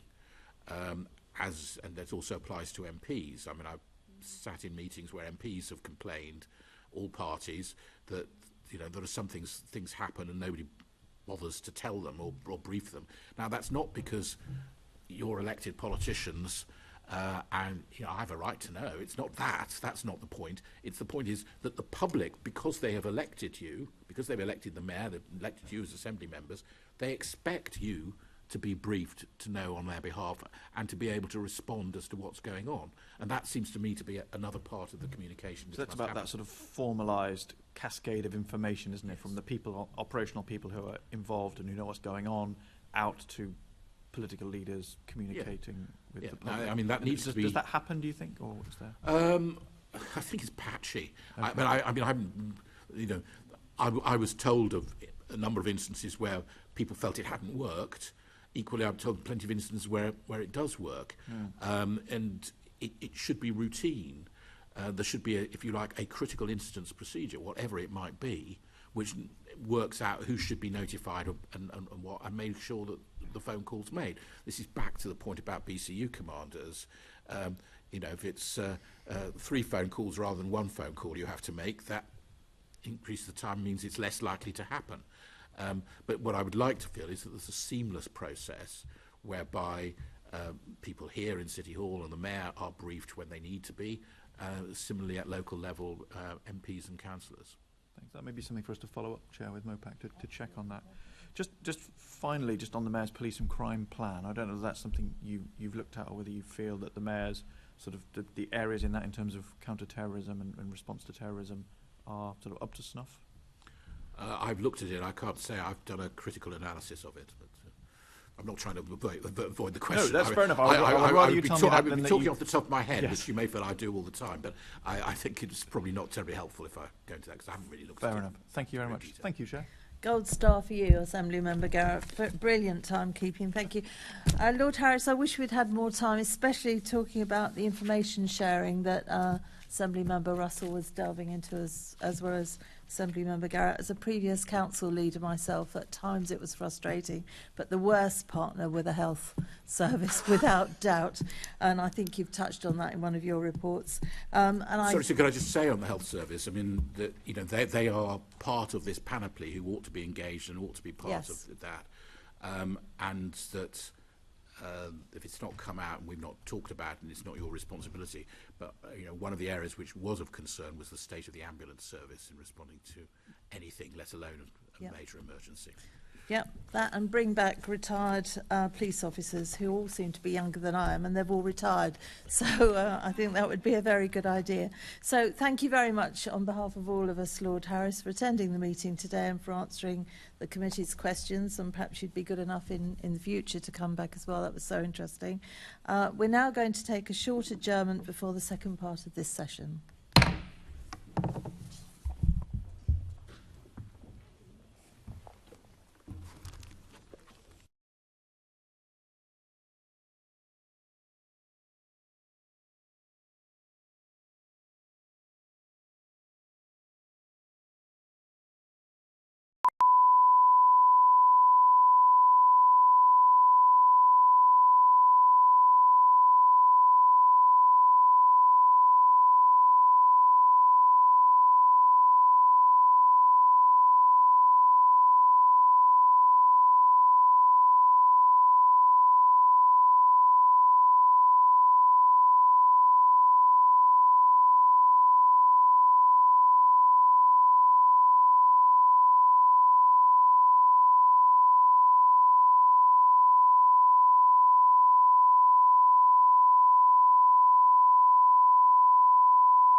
So welcome back to the second part of our discussion on counter-terrorism and radicalisation in London.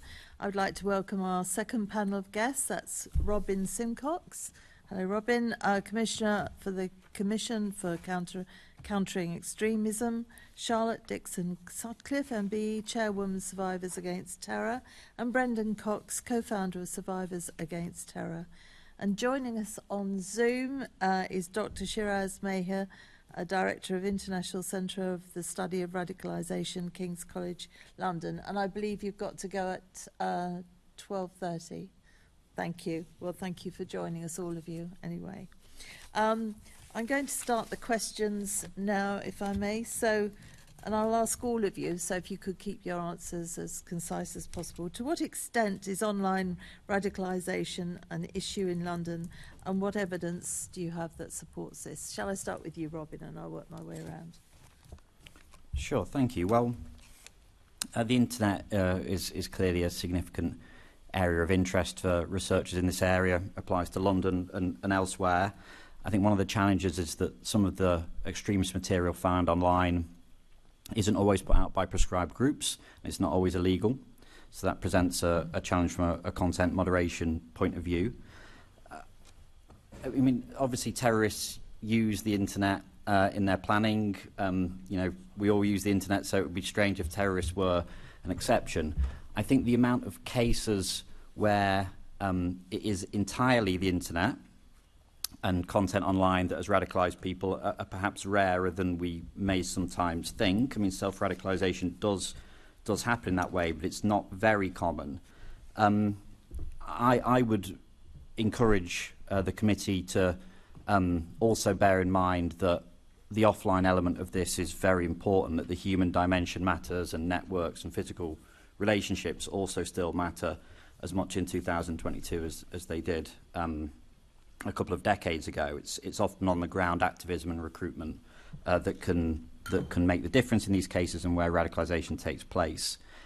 I would also just encourage us to think a little bit more about how sustainable the concept of online radicalisation is going to be, because it assumes there's this separation between online and offline, and there's a clear boundary that I think is increasingly tenuous. I mean, we are all currently offline, but I can pick up my phone in 5 seconds and I'm online. Is that?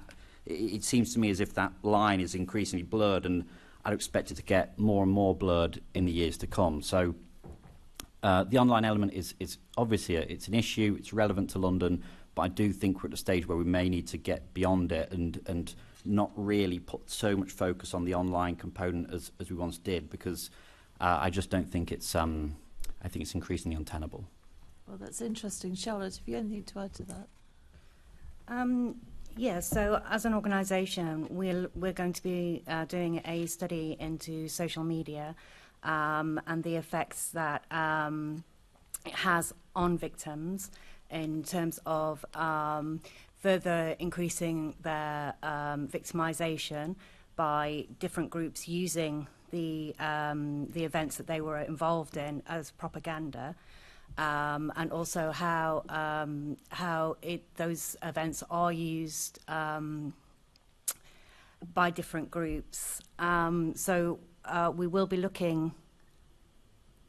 Sorry, I'm just going to defer to Brendan on this, just because this has been something that we've been talking about for a little while, and he's a bit more over the content. Okay, that's fair enough. Yes, of course. Brendan, would you like to pick that up? Yeah, so as Charlotte was saying, we've done some similar work in terms of the impact of media coverage on survivors. So that's explicitly around the harm that, in that case, media intrusion, but in this case, social media can do in the aftermath of those attacks. So that's something we'll be publishing in the new year, probably around February. Very happy to send that onto the committee. I think the broader point that I'd make, I mean, I guess the way that we see it is there's probably sort of 4 ways that sort of online space interplays with terrorism. So as Robin was saying, there's the very direct route in terms of radicalisation, and I think there are cases where that has happened.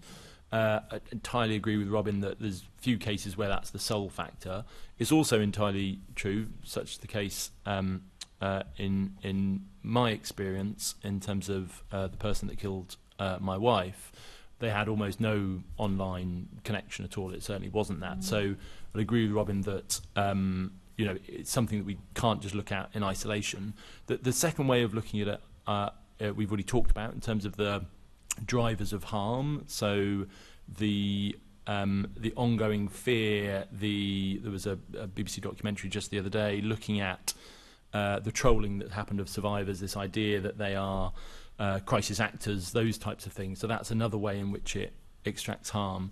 I think the third way, which is, I think, probably important and somewhat underrepresented, is the environment that it creates. That particularly the algorithms, particularly YouTube, I'd say is high on the list of this, that drives people to more extreme content. Not only does that have an impact in terms of direct pathways towards radicalisation in some cases, but I think what it also does is it creates a public atmosphere where extremism, political polarisation are more likely. So it creates some of those antecedent conditions, I think, where terrorism can be more successful in recruiting, even if it's not a direct condition. And then the fourth way it plays out, I think, is the sharing of that harm. So obviously the way that terrorism works is is not just the direct impact it has on individuals, it's the fear and loathing that creates. And so obviously from the New Zealand attack through to what ISIS were doing, those were performative terror attacks created for the internet. Okay, thank you. Dr. Maher, have you any other views other than that have been expressed? Well, I just want to start by saying thank you for accommodating me and for allowing me to join remotely. And I apologise for not being able to be there in person. I'm a bit under the weather. I just wanted to make 3 points in relation to this. And the first one is really to build on the point that Robin was making. I think it is fair to say there's been a lot of academic research, and my centre, ICSR at King's College, has published a report presenting some of the empirical evidence around this, that tipping point between the large numbers of people online who are perhaps being exposed to consuming and sympathizing with extremist content, and looking at them and then looking at those who actually mobilize off the back of that into actually conducting an act of violent extremism. It's clear that there is an offline component where there is real world socialization, real world connectivity between individuals.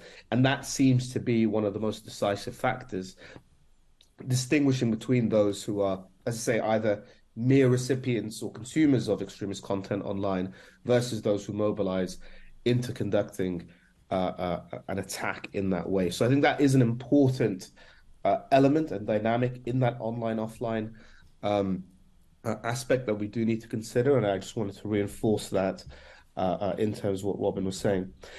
It's also worth saying that the threat landscape online is incredibly diverse, and we're seeing, I think, increasing discussions around terrorist actors about moving towards the embrace of new technologies. They've always been innovators. They've always been at the forefront of embracing new technology in order to harness their potential. And so there's always been, I suppose, a sense of engaging in malevolent creativity in that way. So one of the things that we are becoming increasingly concerned about, and we think will become more challenging in the future, is the uploading of extremist and terrorist content onto the blockchain as we move towards what might be called Web3. You might be familiar, of course, with the blockchain in relation to cryptocurrencies, but there is the capacity there and the ability there to upload content, for example, file sharing content, videos, manifestos, and that kind of thing. There are platforms out there that will, for example, already market themselves as alternatives to YouTube, where you can go and find content in a fairly unregulated way. The problem with that is that if you or I were to upload terrorist material to YouTube today, not only would it be removed, identified, and removed, YouTube owns it, so it can essentially erase it from the internet. Once you upload something to the blockchain, in a sense, it's essentially almost impossible to remove. It's there forever in the ether. And so we regard that as being the next area of that sort of adversarial shift between states and regulators and violent extremist actors in this space. Okay, thank you very much. I have to confess I'm not at all familiar with blockchain. I'm going to have to find somebody after this meeting who is. Lots of my colleagues want to join in with questions, so we're first going over to Assembly Member Prince. Thank you, Chair. This is to all the panel. Which groups of people in London do you believe are the most vulnerable to become radicalised into extremist ideology? Perhaps I'll start with you, Robin. Sure. Well, there's definitely no one single pathway. In terms of the threat picture in the UK today, from a terrorist perspective, Islamism remains the most pressing ideology that security services and police are having to deal with. But there's, of course, a broad range of ideologies of concern, and really the radicalisation process occurs when ideology meets certain grievances, meets certain susceptibilities, and people are taken down a dangerous path. But if you look at terms of profile, one of the 7/7 bombers was 18 years old. The man who firebombed a migrant centre in Dover recently was 66. Completely different backgrounds, profiles, age, ideology, motivation, but of course both willing to carry out acts of violence. So I would encourage us to take a broad approach to this question. There's not one pathway, there's not one profile, but undoubtedly the key ideological concern from a CT point at the moment, even though there's been the growing far-right threat, is still that of Islamism. Yeah, I completely agree. I don't think there's, I think when we sort of say, let's focus on this group, then we're really doing a disservice to ourselves and laying ourselves open to threat. I think what we see is it's very easy, if you have a grievance, if you feel disenfranchised, to find a group that will support that and encourage it. So I think it's a case of making people feel included and feel that they have a voice. So I think that's kind of working around prevention, around in schools and community centres, with people. I think generally, I know that there are instances of older perpetrators, but they are rarer. I think really, for me, I think there's a real that education is inoculation in a way, and I think that working with people, younger people, I think is vital. I think just to add to that, I think that what you're seeing is a fracturing of the threat. So while Islamists may be the highest, we've seen a obviously large-scale rise, particularly if you look at prevent referrals on the far right. But then you're also seeing, we work closely with Metropolitan Police, increasingly diverse threats. So everything from animal rights through to incels through to no coherent ideology. So I think what we need to be really careful of is not to look at this just as an ideological issue, that there's an ideology driving this in all cases.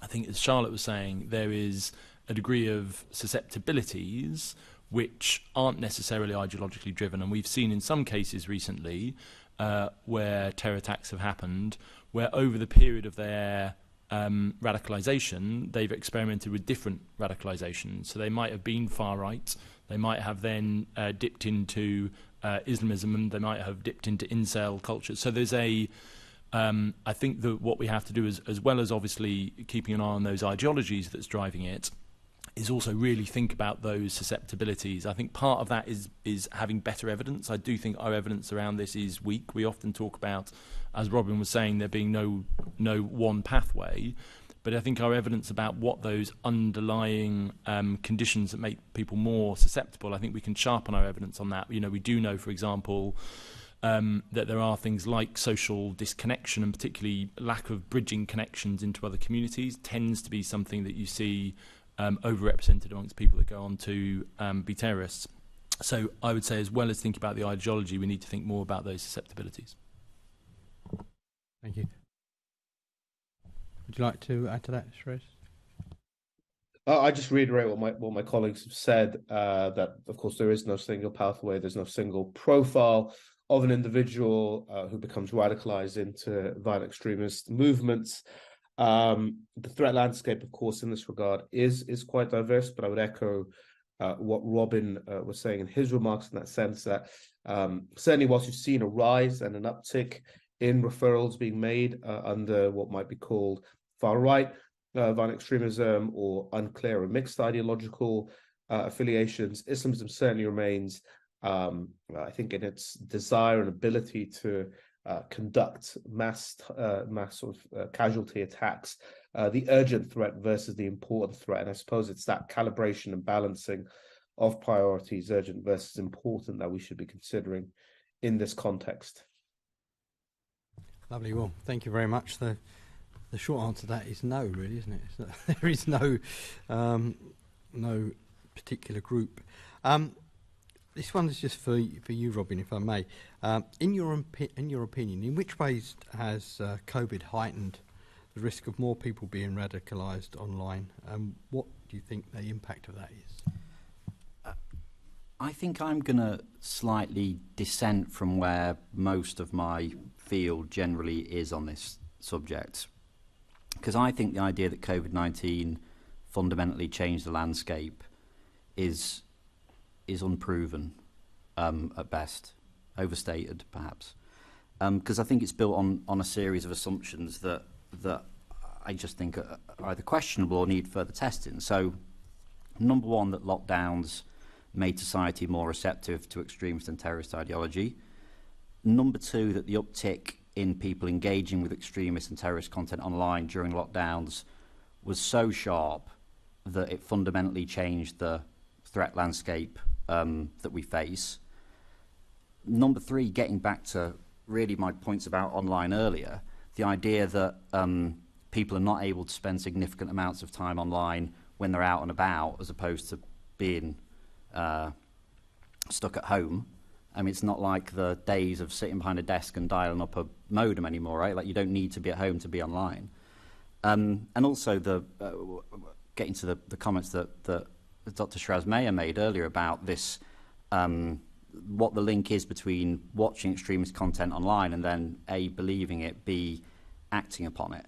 I'm not saying the link is nothing, but I am saying that I think we shouldn't assume that there is a direct line between receiving and watching content and then acting upon it. So we certainly shouldn't be complacent about this question. I think it's a sensible and right line of inquiry to go down, but I don't think it's quite as black and white as has been sometimes presented, this link between COVID-19 and increased amounts of radicalisation and an increase in the threat picture. Thank you. It's very insightful. Chair, back to you. It's interesting, isn't it? Yes, it's a different aspect that we haven't really particularly heard before, but it's understandable. Assembly Member Ahmed. Thank you, Chair. My questions are to Dr. Maher and Mr. Simcox, and good morning or good afternoon, panel. The independent reviewer of terrorist legislation has previously described the counter-terrorism measures in yesterday's online safety bill as being both muzzled and confused. We saw yesterday that the government further watered down the bill and removed the onus on big tech companies to remove certain harmful content. Are you concerned that the government is missing a key opportunity to counter terrorism? Mr. Simcox, if you could start. Yeah, the online safety bill obviously has become a increasingly fiercely fought over area and legislatively complex. I think that the challenge has always been, I think, on this is how do you, if the government is going down the route of trying to make the internet the safest place in the world for people to be online, how do you do that while protecting legitimate freedom of speech and freedom of expression? I tend to be on the side of freedom of expression rather than the banning of content.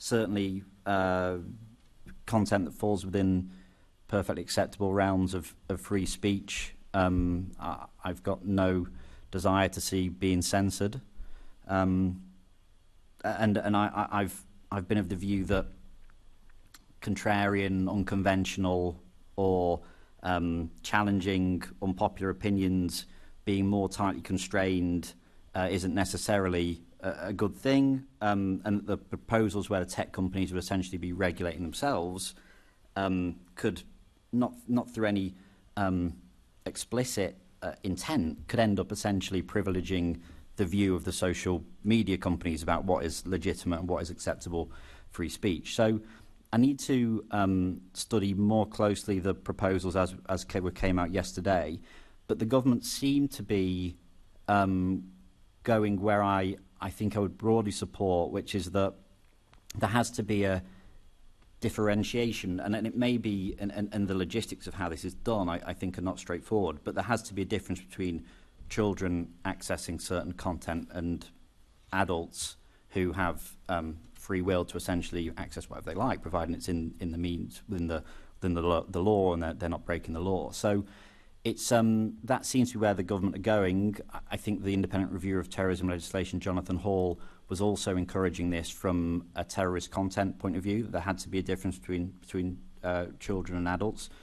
The logistics of doing that, the practicalities of doing that, I think are really challenging, and I'll be interested to see what the next steps are.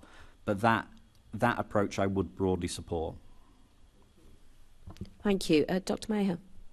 Thank you. I should start by saying that the biggest tech companies operating in this space, Google, Facebook, Microsoft and Twitter, came together a number of years ago to set up something called GIFCT, the Global Internet Forum to Counter Terrorism. And so in that regard, my research center, ICSR, is the academic partner to that initiative, and we supply the academic research going into that. So I just wanted to declare that up front as a for the sake of any conflicts of interest that members would like to be aware of.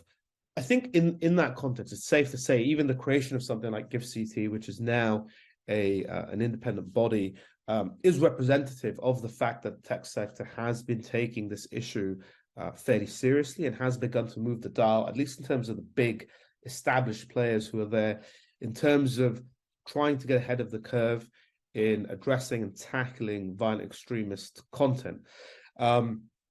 There's always been, and I think it was certainly the case with relation to the proliferation of ISIS content, in particular on those platforms, this element of having a sort of fairly intensive drive, particularly in Europe, to have a legislative environment which compelled the companies to act. There was this so-called golden hour, which would have compelled companies to remove such content within an hour of it appearing on their platforms, and so on. I think what we've seen over time is that the first point is that the companies themselves are probably best placed to begin to think through how that content is detected and removed.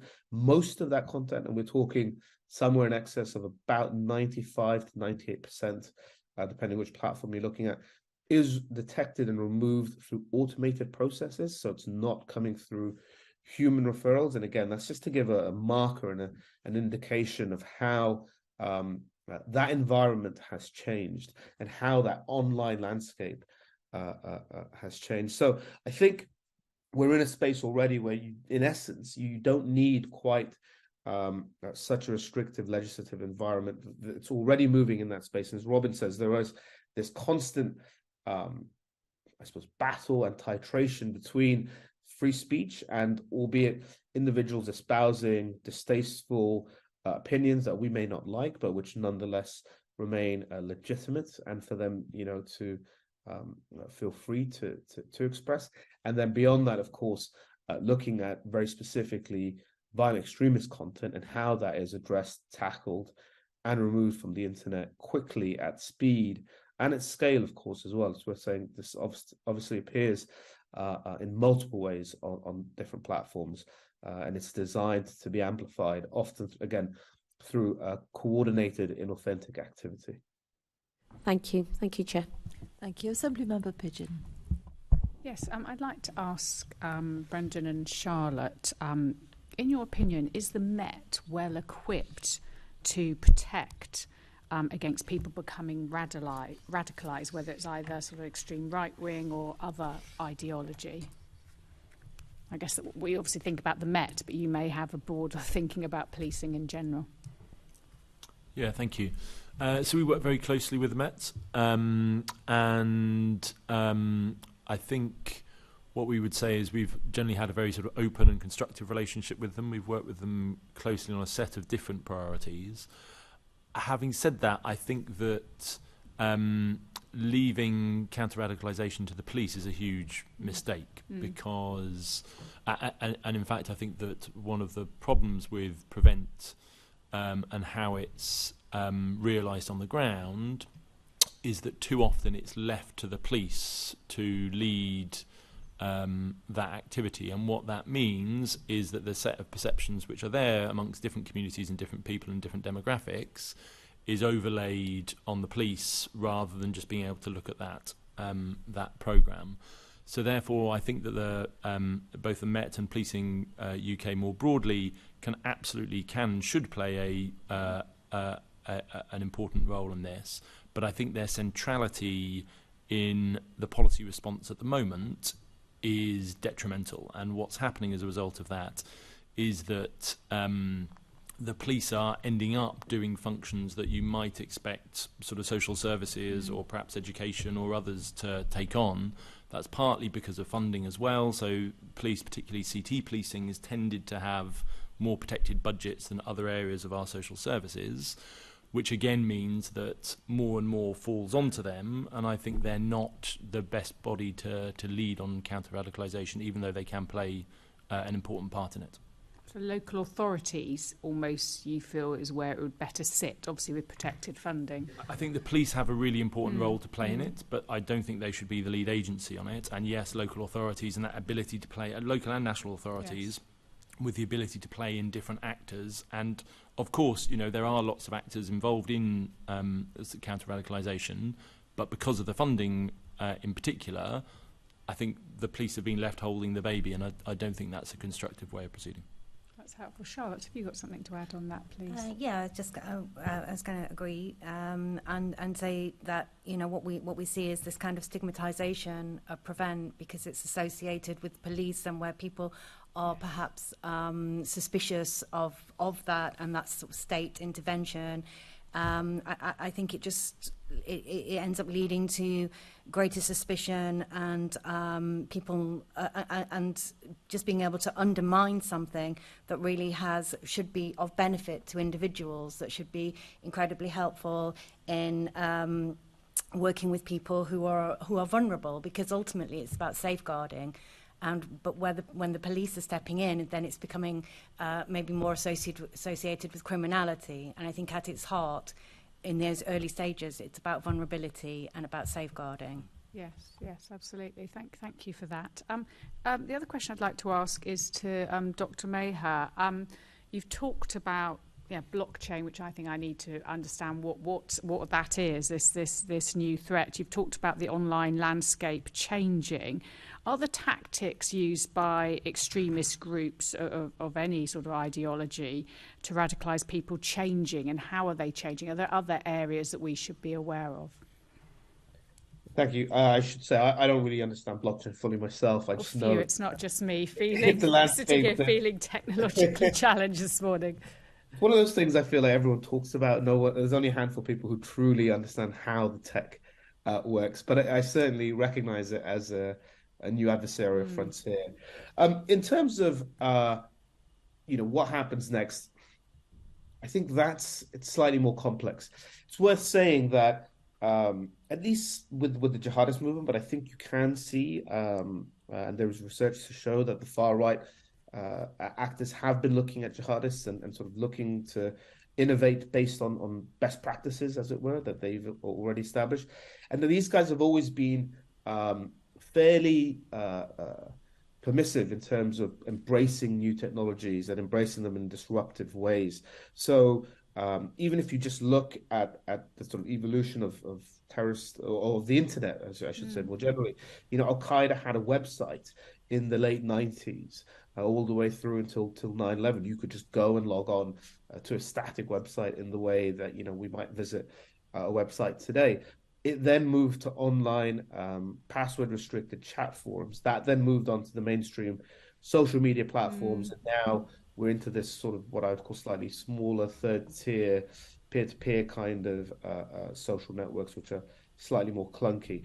As I say, I think as the technology progresses and moves towards slightly more decentralized social networks, and there are a number of those already emerging. Some are quite popular with gamers. Again, I won't name specifics so as not to direct people to them, but I'm happy to share privately, of course, should you want me to.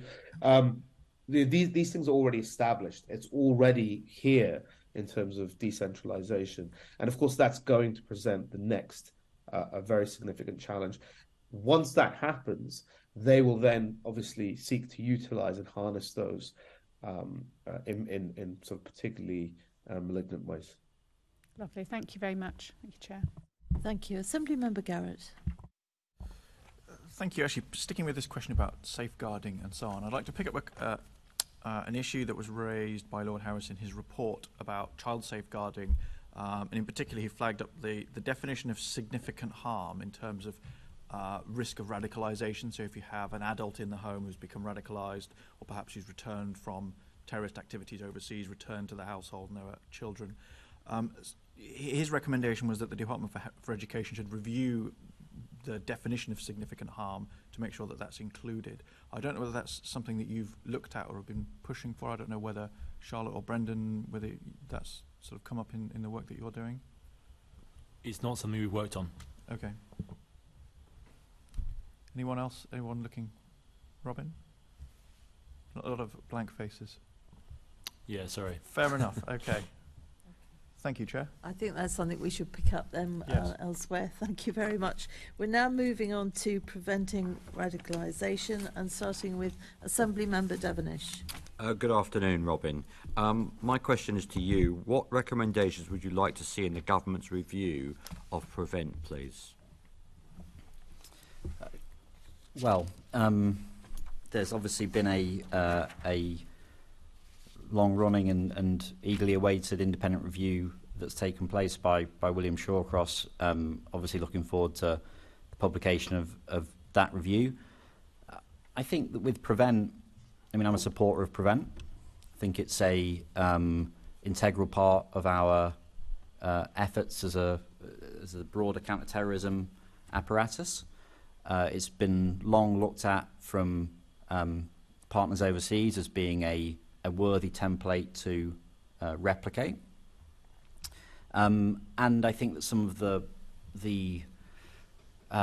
ways in which Prevent is occasionally presented as being this as a state surveillance or discrimination against Muslims, I mean, I just think it's untrue. I work with dedicated Prevent professionals almost every day who are deeply committed to Prevent broader aims of stopping people supporting terrorism or becoming terrorists themselves. As with any program like this that's relatively young and a relatively imprecise science, I suppose, one way of putting it, there is, of course, going to be improvements that could be made. I do think there is something slightly incongruous about the fact that the police, security service, caseload, the people who are arrested and go through trial and the amount of terrorism offenders and the amount of actual terrorist attacks that take place are still overwhelmingly Islamist in nature, but that the Prevent system is now seeing over half mixed, unstable, unclear cases, so school shooters, incel, that kind of thing. People, as I think Brendan was referring to earlier, about picking and choosing different bits of ideology. I think there is something, the fact that is so, that Islamism is a relatively small part of the Prevent referrals, but a very large part of work going on by the police and intelligence services suggests to me something's gone slightly askew there. I think that Prevent really should be trying to focus very tightly really on the areas of stopping people supporting terrorism becoming terrorists. there has maybe been a slight tendency as part of the safeguarding framing, which Prevent has increasingly had, to take on all sorts of other vulnerabilities, and people are being referred into Prevent, for example, for maybe having mental health issues where it just may be more appropriate for other parts of the system, the NHS, for example, to be dealing with those cases rather than sticking a counter-terrorism badge on them. So I think that that Prevent there is work to be done there, and also, I mean, ultimately, is vulnerabilities the correct way to frame this issue? And someone like Ali Harbi Ali, who murdered Sir David Amos, went through the Prevent system. He's obviously by no means the only terrorism offender who has had some kind of interaction with Prevent earlier in his trajectory. Ali Harbi Ali, I don't think was a ideologically motivated murderer. I don't think he could be classified as vulnerable in any meaningful sense of the word. So I think Prevent can maybe look at that point. Obviously with children who are being radicalised at a young age, it's a completely different question. I can see how the safeguarding model would more clearly apply, but I do think maybe there's work for Prevent in that area. Thank you. My next question is to the entire panel. Is the Prevent duty working, and what evidence is there to support this? And perhaps we go, to the gentleman on the Zoom call. Dr. Maher. Thank you. Is the Prevent duty working? I think it's safe to say Prevent has an important role in the broader counterterrorism architecture that is deployed to stop and to mitigate terrorist attacks operating in the United Kingdom. And so to that extent, the baseline answer would be yes. And it does have a number of rough edges to it. It's far from a perfect program. And I think that's, evident not just in the public debate and scrutiny of it, but the fact that, of course, the government continues to commission reviews into it as well, which I think is an important part of refining the process. But clearly, Prevent has a very important role in continuing to safeguard, particularly young people. Of course, it doesn't apply solely or explicitly to them, but it has, I think, in that context, a particularly important role in deflecting people away from, what would obviously be life-altering engagement in criminal activity, either resulting in their own death or incarceration for significant periods of time. So it is an important aspect, and I think that does get lost in a lot of the noise that surrounds Prevent. It does have this very important role to play in that context, not just, of course, in keeping us all safe, but also, as I say, in safeguarding the individuals who may be beginning to experiment with, look into, engage with, adopt violent extremist ideas, and moving down that path to actually conducting an attack themselves. Thank you. And Brendan and Charlotte? I think it's a very good question.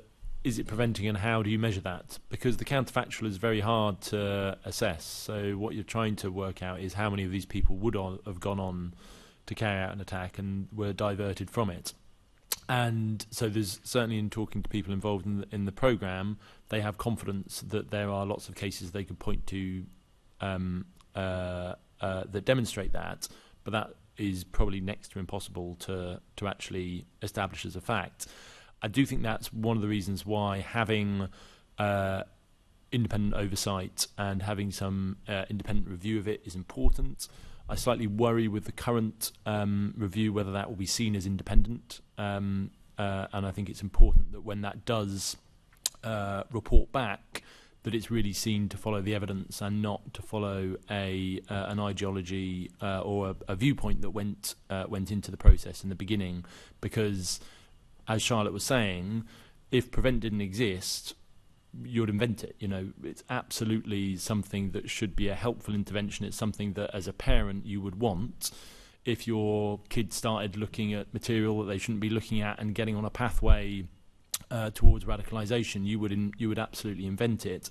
But in order for it to be successful, it has to be trusted. And in most communities, in most places, at most times, it is trusted. but there are some problems in particular areas that we do need to address, and it will only be effective enough if it is seen as, I think, more on the safeguarding side. I think people will have less apprehension about engaging in it if it's perceived in that way. And secondly, if the other elements to it are properly funded, because again, as Robin was saying, he's absolutely right that there are probably too many things being referred to prevent that are in fact other safeguarding issues. But while there isn't enough resource in those other safeguarding areas, if you're a teacher, you know where the budget is, for example, and therefore you're likely to refer them into a pathway that's got some budget attached to it. Thank you. Anything to add, Charlotte? I was just going to say that when the Shawcross report comes back in, it is something that we intend to look at as a group, because we, as a group of victims and survivors, want to be able to advocate for the best possible thing, and so we want to look at it ourselves and do a piece of work on it, really, because our own membership is very fractured as well, on whether we think it's a good thing, a bad thing, whether it's sort of causing further stigmatization of particular groups and further problems, or whether it's actually providing an answer to a really important need that we have in society. I mean, from my own point of view, I will say my partner was killed in Belgium, where I think prevent programs had never even been considered. The idea that people would get radicalised and then have help and be reached out to and supported and helped was just not even considered. And consequently, Belgium has a massive problem with radicalisation. It saw the biggest number of fighters go over to support ISIS. So I personally come down on the side that we as Brendan said, if it didn't exist, we would invent it. But making sure that it actually reaches the people that need it, and we're seeing it as a need rather than as a punishment. I think that for me that will be an important way to look at it. Thank you. And Robin, do you have any final points? I think you may partly answer this question in your my first question, but. Yeah, I mean, I would obviously wait to see what the Shawcross review says. I think the only point I'd quickly make on the prevent duty, if you look at something like education, with schools, there's a decent amount of referrals going into the system. They've been able to integrate the prevent duty, I think, successfully as part of the broader safeguarding work in teachers who would have close contact day-to-day with students, and they'd be able to be aware of changes in behaviour, just like they would be looking out for their involvement with gangs or CSE or drugs or anything like that. Then if you take that to higher education, look at the prevent duty in universities, for example, where there's far more, I think, distrust and a lot of anti-prevent sentiment on campus. The referrals in from that sector, I don't believe are as high as they are with schools. There's more distrust. The prevent duty seems to me to be not working quite as well there for a variety of reasons. You could debate the extent to which this is, the fault of prevent and prevent practitioners. But it seems to me to be even if just looking at that one sector, a little bit of a mixed picture, and I'm sure the independent review will be delving into that as well. Thank you. Can I just say just a yes or no? Have any of you read the leaked report, the Shawcross leaked report? It was in The Guardian. I read the reporting of it. I didn't read the full leaked report. Okay. I'm looking forward to seeing it. Yes, Robin? I've seen it, yeah. You have? Doctor? Did you see it? Okay, no, it makes interesting reading. So we look forward to that coming out and to the recommendations. We're running a bit short of time, so I'll combine my next two questions. And if you don't know the answer, which some of you may well not, then don't worry about that. Are London boroughs well equipped to tackle challenges of combating radicalisation? And if you think they are, why? And do you agree with Lord Harris that the Home Office should ensure every London borough receives some degree of direct funding for their prevent work? And do you think that would have much of an impact? So, Robin, I'll start with you again. Sure, yeah. Well, I mean, regardless of the funding situation, obviously local authorities have a statutory prevent duty which they have to be meeting. How successful London Borough is? I mean, obviously London has had an issue with radicalisation historically. There's the majority or the most numerous amount of people who are convicted for Islamism-related offences. Certainly the most common location of place of residence was London. Not terribly surprising considering the size of the population, but clearly there's an issue there. I mean, I think from a prevent point of view with local authorities, what you want is people to have a good understanding of ideologies, how they spread and operate, not just looking at, acknowledging, but not just looking at underlying vulnerabilities, which I think can sometimes be the case, so marginalisation, mental health and poverty and things like that. And you also want local authorities to be broadly supportive of the work of not partnering with extremists that government has concern about from a radicalisation point of view, which unfortunately has been the case in the past. I mean, certainly from what we do as a commission is trying to ensure that government doesn't mainstream the views of those who we think are the cause of division and segregation. So I think local authorities have a really important role to play, and I would defer on the funding question, which I don't feel I can answer just beyond making the point that obviously they do have a statutory duty. Yep. Okay. Thank you. If I go to Dr. Maher next, because I know you've got to leave us shortly. Thank you. Again, I'm not really well placed to comment on what specific boroughs should be doing, or certainly how they are organised in that. I think it's worth pointing out, of course, nationally, over half of the sort of priority areas identified do exist in London. There is a concentration in that sense within London, and so that does give a sense of where the priority lies in that regard. But as I say, I'm not in a position to comment. Okay, fair enough. You understand, as a London Assembly, we do concentrate on London, so forgive us for that. Charlotte or Brendan, do you have any knowledge of the actual boroughs, London boroughs? No, fair enough. Well, I accept that. So we'll now move over to Assembly Member Russell.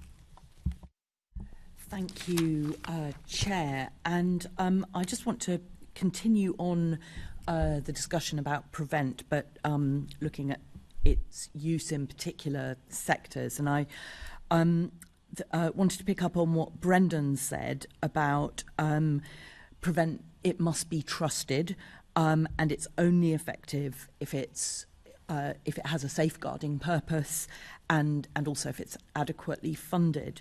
So, to all of you, do you think that that there is a problem, that there is a perception that that Muslims are prone to violence that actually undermines the ability of prevent to work effectively, and so and to think about that in relation perhaps to sort of particular areas of the public sector, for instance health settings or schools. So do you think that that the distrust that comes from that perception that that being Muslim might be might lead to radicalisation and a tendency to violence, do you think that perception is undermining any trust that enables prevent to have a safeguarding purpose? I don't know, Brendan, do you want to start on that one? Yeah, happy to start. So I think it's important not to overstate the problem, because actually there is generalised support from prevent pretty much across all communities, and including large parts of the Muslim community. There was a survey done about a year back that showed that. Having said that, there is a higher level of distrust amongst the Muslim community, and I think that's probably for a couple of reasons. One is that there have been, essentially for the reasons that you say, that there has been a perception in its infancy and through mistakes that were made that in some ways it was targeted not on terrorism but on Muslims. I don't think that was entirely true. In fact, I don't think it was true at all. But I think that perception in some parts of the community has definitely got out. And then secondly, there's some stakeholders in the Muslim community who have propagated that view beyond the basis for it and have created that into a wider problem, I think. So that is why my view is that, and particularly in the Shawcross report, it's and more broadly in terms of how Prevent works, it's absolutely critical that terrorism and radicalisation is at the centre of it, not starting with an a priori assumption that it will always be the Islamist threat that should be at the top, or the far-right threat, or the incel threat. The sense in which this has to be ideologically neutral and to follow where the threat is needs to be communicated and over-communicated. So yes, that would be my central contention, I think, that we shouldn't overstate the problem, but there is still an area where there is a problem, and in order to get through that, the keeping and being very strict in both in communications and in operation, that it follows the threat rather than particular groups, I think is really important. Mm-hmm. Can I go to Dr. Maher online? Yeah, I think that I broadly echo that. It's worth saying there is support for Prevent within the Muslim community. It's often said that there isn't, but there are obviously elements of distrust there, and that's quite often, I suppose, a product of two different things that might be going on. One is born of the fact that there are, of course, noisy activist groups who are invested in undermining and discrediting Prevent, and so that's just a natural part of the landscape that exists in this contentious area. So that's part of the feeding into both perceptions on both sides, whether that's at the government side saying there's a lack of trust here, or indeed within the community to try and pull them away from engaging with Prevent or being distrustful of it in a particular way. And then I think on the other side as well, with the statutory footing of Prevent now and creating this duty, because that duty spreads so far and wide, there of course have been overzealous, if we can call it that, referrals, and therefore that again is then utilised and is sort of used to undermine and spread this perception that in fact Prevent is there as a sort of pernicious tool of the state to undermine legitimate activism, legitimate dissent, legitimate alternative views, all of that kind of thing, in order to try and, as I say, undermine the process. So there's certainly learning, I think, that needs to go on both sides in that sense. But certainly the idea that Prevent is in and of itself entirely discredited or lacking in support, I don't think is matched by the facts on the ground. And just to give an anecdotal example, the department I work at, King's College London, is called War Studies. It's a War Studies department, and we are taking in any number of students every year where we are unpacking and looking at terrorist content. Students are assessing what the drivers of radicalization are, for example, in an ISIS video, in some of my classes and so on. I can't imagine an environment in which you wouldn't encourage a robust and diverse set of views in that sort of setting. So it's important that those of us who are sort of working within areas that where the Prevent duty falls are also sensible and sort of open thinking in how we treat that duty and weigh it up against obviously what might be our other duty to encourage legitimate exploration of difficult ideas in a healthy way that should exist in our society. Mm-hmm. Just taking it back to the practicalities of, say, someone in a healthcare setting, do you think that there may be a reluctance to share information with the police or counter-terror organisations about people, if people are worried that they might, that the people that they're giving healthcare to may, for instance, have uncertain immigration status. Sorry, that was to you online. Yeah, I would just be speculating if I were to answer that. I'm certainly not. It's not something I've worked on or have looked at. Okay, yeah. Perhaps I'll see. Does anyone else have any views on that, just in terms of healthcare settings? I wouldn't be able to speak to the unwillingness to pass on information regarding immigration status. I think that there is there has been a role, obviously, for the healthcare settings and prevent, and you can see how why the statutory duty is being applied here. I mean, obviously, healthcare professionals are coming into contact with those with mental health and neurodevelopmental issues. That is something that has been a referral into prevent increasingly. The mental health component is obviously increasingly relevant to prevent. But also healthcare professionals are really potentially well placed to figure out, okay, so what is it should be a genuine referral here and what is actually somebody who just needs help from other parts of the system and is in no way a CT risk. So I think sometimes healthcare is assumed to be a slightly unusual part of the system for prevent to apply to, but I think it can actually be useful. I mean, in part, as we were saying earlier, this prevent shouldn't be being deluged with referrals which it has no relevance to, and prevent shouldn't be the first port of call for people who have mental health issues that would be better dealt with elsewhere. Okay. Charlotte, did you want to add anything on this bit? I think it goes back to the statutory duty to protect, and around healthcare. Now, these two may not be related, but it just came into my mind that one of the other things that I do, I volunteer for a drug and alcohol service. Now, this service had originally been held by the probation service, and all of the people that went through this service would be the workers would have a duty. A statutory duty for prevent duty. Since these things got broken up and put out to private companies or third sector, they no longer have that.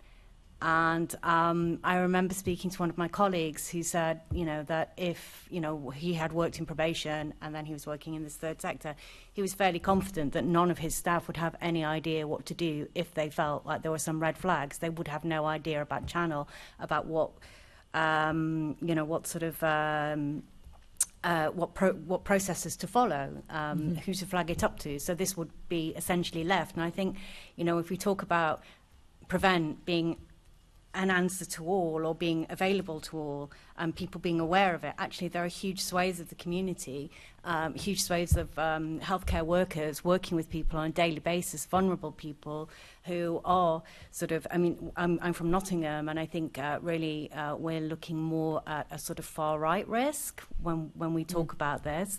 But, there is organisations that are working with vulnerable adults that have been marginalised, victimised, have drug and alcohol problems, are massively disenfranchised, have been through the prison system, who potentially could be very vulnerable, and at risk from radicalisation, who really have no recourse, have no sort of access into help. So, and the people helping them, charged with helping them, wouldn't have an idea about what to do if red flags were raised. Mm-hmm. So that's a piece that actually needs to be I think it is. Up on. I think it is. I think it's the next big risk, and I think if anything happened, then and these organisations were asked, well, what did you do? They were, they wouldn't be able to answer, but there's no duty there. There's no sort of, okay, well, you see this, you do this. There's just nothing, and I think it's a huge risk. And it actually takes me to my final question, which is about the risk of radicalisation in prison, which you just touched on, the kind of probation piece. And I don't know, perhaps Perhaps Dr. Maher has left. He's gone. So I don't. This was probably a question for Dr. Maher, but I don't know whether any of you know anything about this. How effectively are prisons in London managing the risk of radicalisation in prison? Yeah, I'm happy to speak to that. I mean, I've visited some of the prisons in London, undergone prison officer CT training, and so I have a bit of an insight into this. There's obviously been terrorist attacks that have taken place within the prison estate themselves, as well as attacks that have been committed by recently released offenders. So there's clearly an issue there that needs looking at. I think one of the things that's worth flagging when you think practically about what prison staff do day in, day out, the CT elements are a really small part of their role. They've also got to cover gangs, they've got to cover organised crime, safeguarding well-being, violence behaviour, keeping order on the wing. So CT is a small part, but it doesn't mean it's an unimportant part. And I think that the very careful work done by the independent reviewer of terrorism legislation, Jonathan Hall, into this demonstrated some ways in which the system could be improved. He suggested a variety of terrorist risk behaviours which prison staff should be aware of on the wing. We are working with the Joint Extremism Unit in terms of developing the framework that would highlight and then begin to implement some of those behaviours and how that can be integrated into the day-to-day work of prison officers. There's also the I would support the increased use of separation centres. Separation centres have been around for a few years but have not been used very often for a variety of reasons, usually quite complex legal ones, that actually quite complex legal process to get people taken out of disruptive or radicalising influences, taken out of a wing and put in a separation centre. Sorry, is a separation centre kind of isolation? Yeah. For people, it doesn't have to be people convicted of the most severe terrorist offences, but it can be those who are perceived to be the most negative influence in terms of radicalising others, for example. And the two don't always go hand in hand. And so there's a separation centre reform programme, which is the government is pushing to try and make sure that they can be used more in the future. The last thing I'd say on the terrorism side of this is that there's been some work done by a French academic called Dr. Hugo Micheron, who's interviewed a lot of prisoners in French prison estates. And his work has been keen to stress that whereas we may see prisons as obviously a punishment, and as we should always look to jail terrorist offenders and people who've broken the law, for many terrorist offenders, prison is seen as a test, a chance to deepen their beliefs, a chance to make new networks, new contacts. It's a continuation of the struggle, essentially, inside the walls of a prison estate as opposed to out on the street. So, yeah, absolutely, jail terrorists is the right thing to do, but it doesn't mean the end of the risk, and I think that would apply to London, where there's obviously some very high security prison estates, as it would elsewhere. Thank you, Chair. Thank you. And we'll certainly write to Dr. Maher as well for anything else he has to put to it. Thank you. So we're coming to the last section now. This is the Mayor, MOPAC and the Met's response to radicalisation. I do accept that you may or may not be au fait with some of it. If you're not, then just say so. We completely understand. We're grateful for your insight into other things. And my colleague, Assemblymember Garrett, is going to start the questions. Thank you, Chair. So one of the Mayor's measures was the Shared Endeavour Fund, which was a large fund of 800,000 that was then distributed into smaller grants to groups doing sort of anti-radicalisation work. I just wondered whether each of you were familiar with it, bearing in mind the Chair's point just now, and secondly, what impact you'd seen that having in terms of trying to prevent or deter or divert. Brendan, I see yours. Yes, but only with a disappointing answer. Yes, we haven't worked on it, so I'm not aware of the details.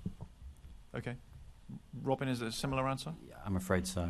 Yeah. Fair enough. Well, direct and honest and to the point. That's excellent.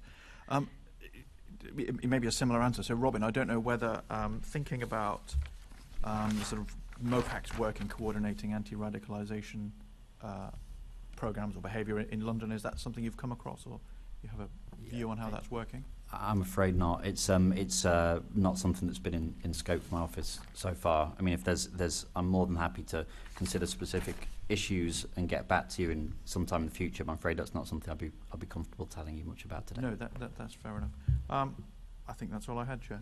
Thank you very much. Yes, actually, all the rest of the questions are specific around London, and I think it might be difficult to ask you to comment on specifics. So I think that'll be the end of our questioning. So thank you for that. We're really, really grateful for all of you coming in and answering our questions today. Thank you.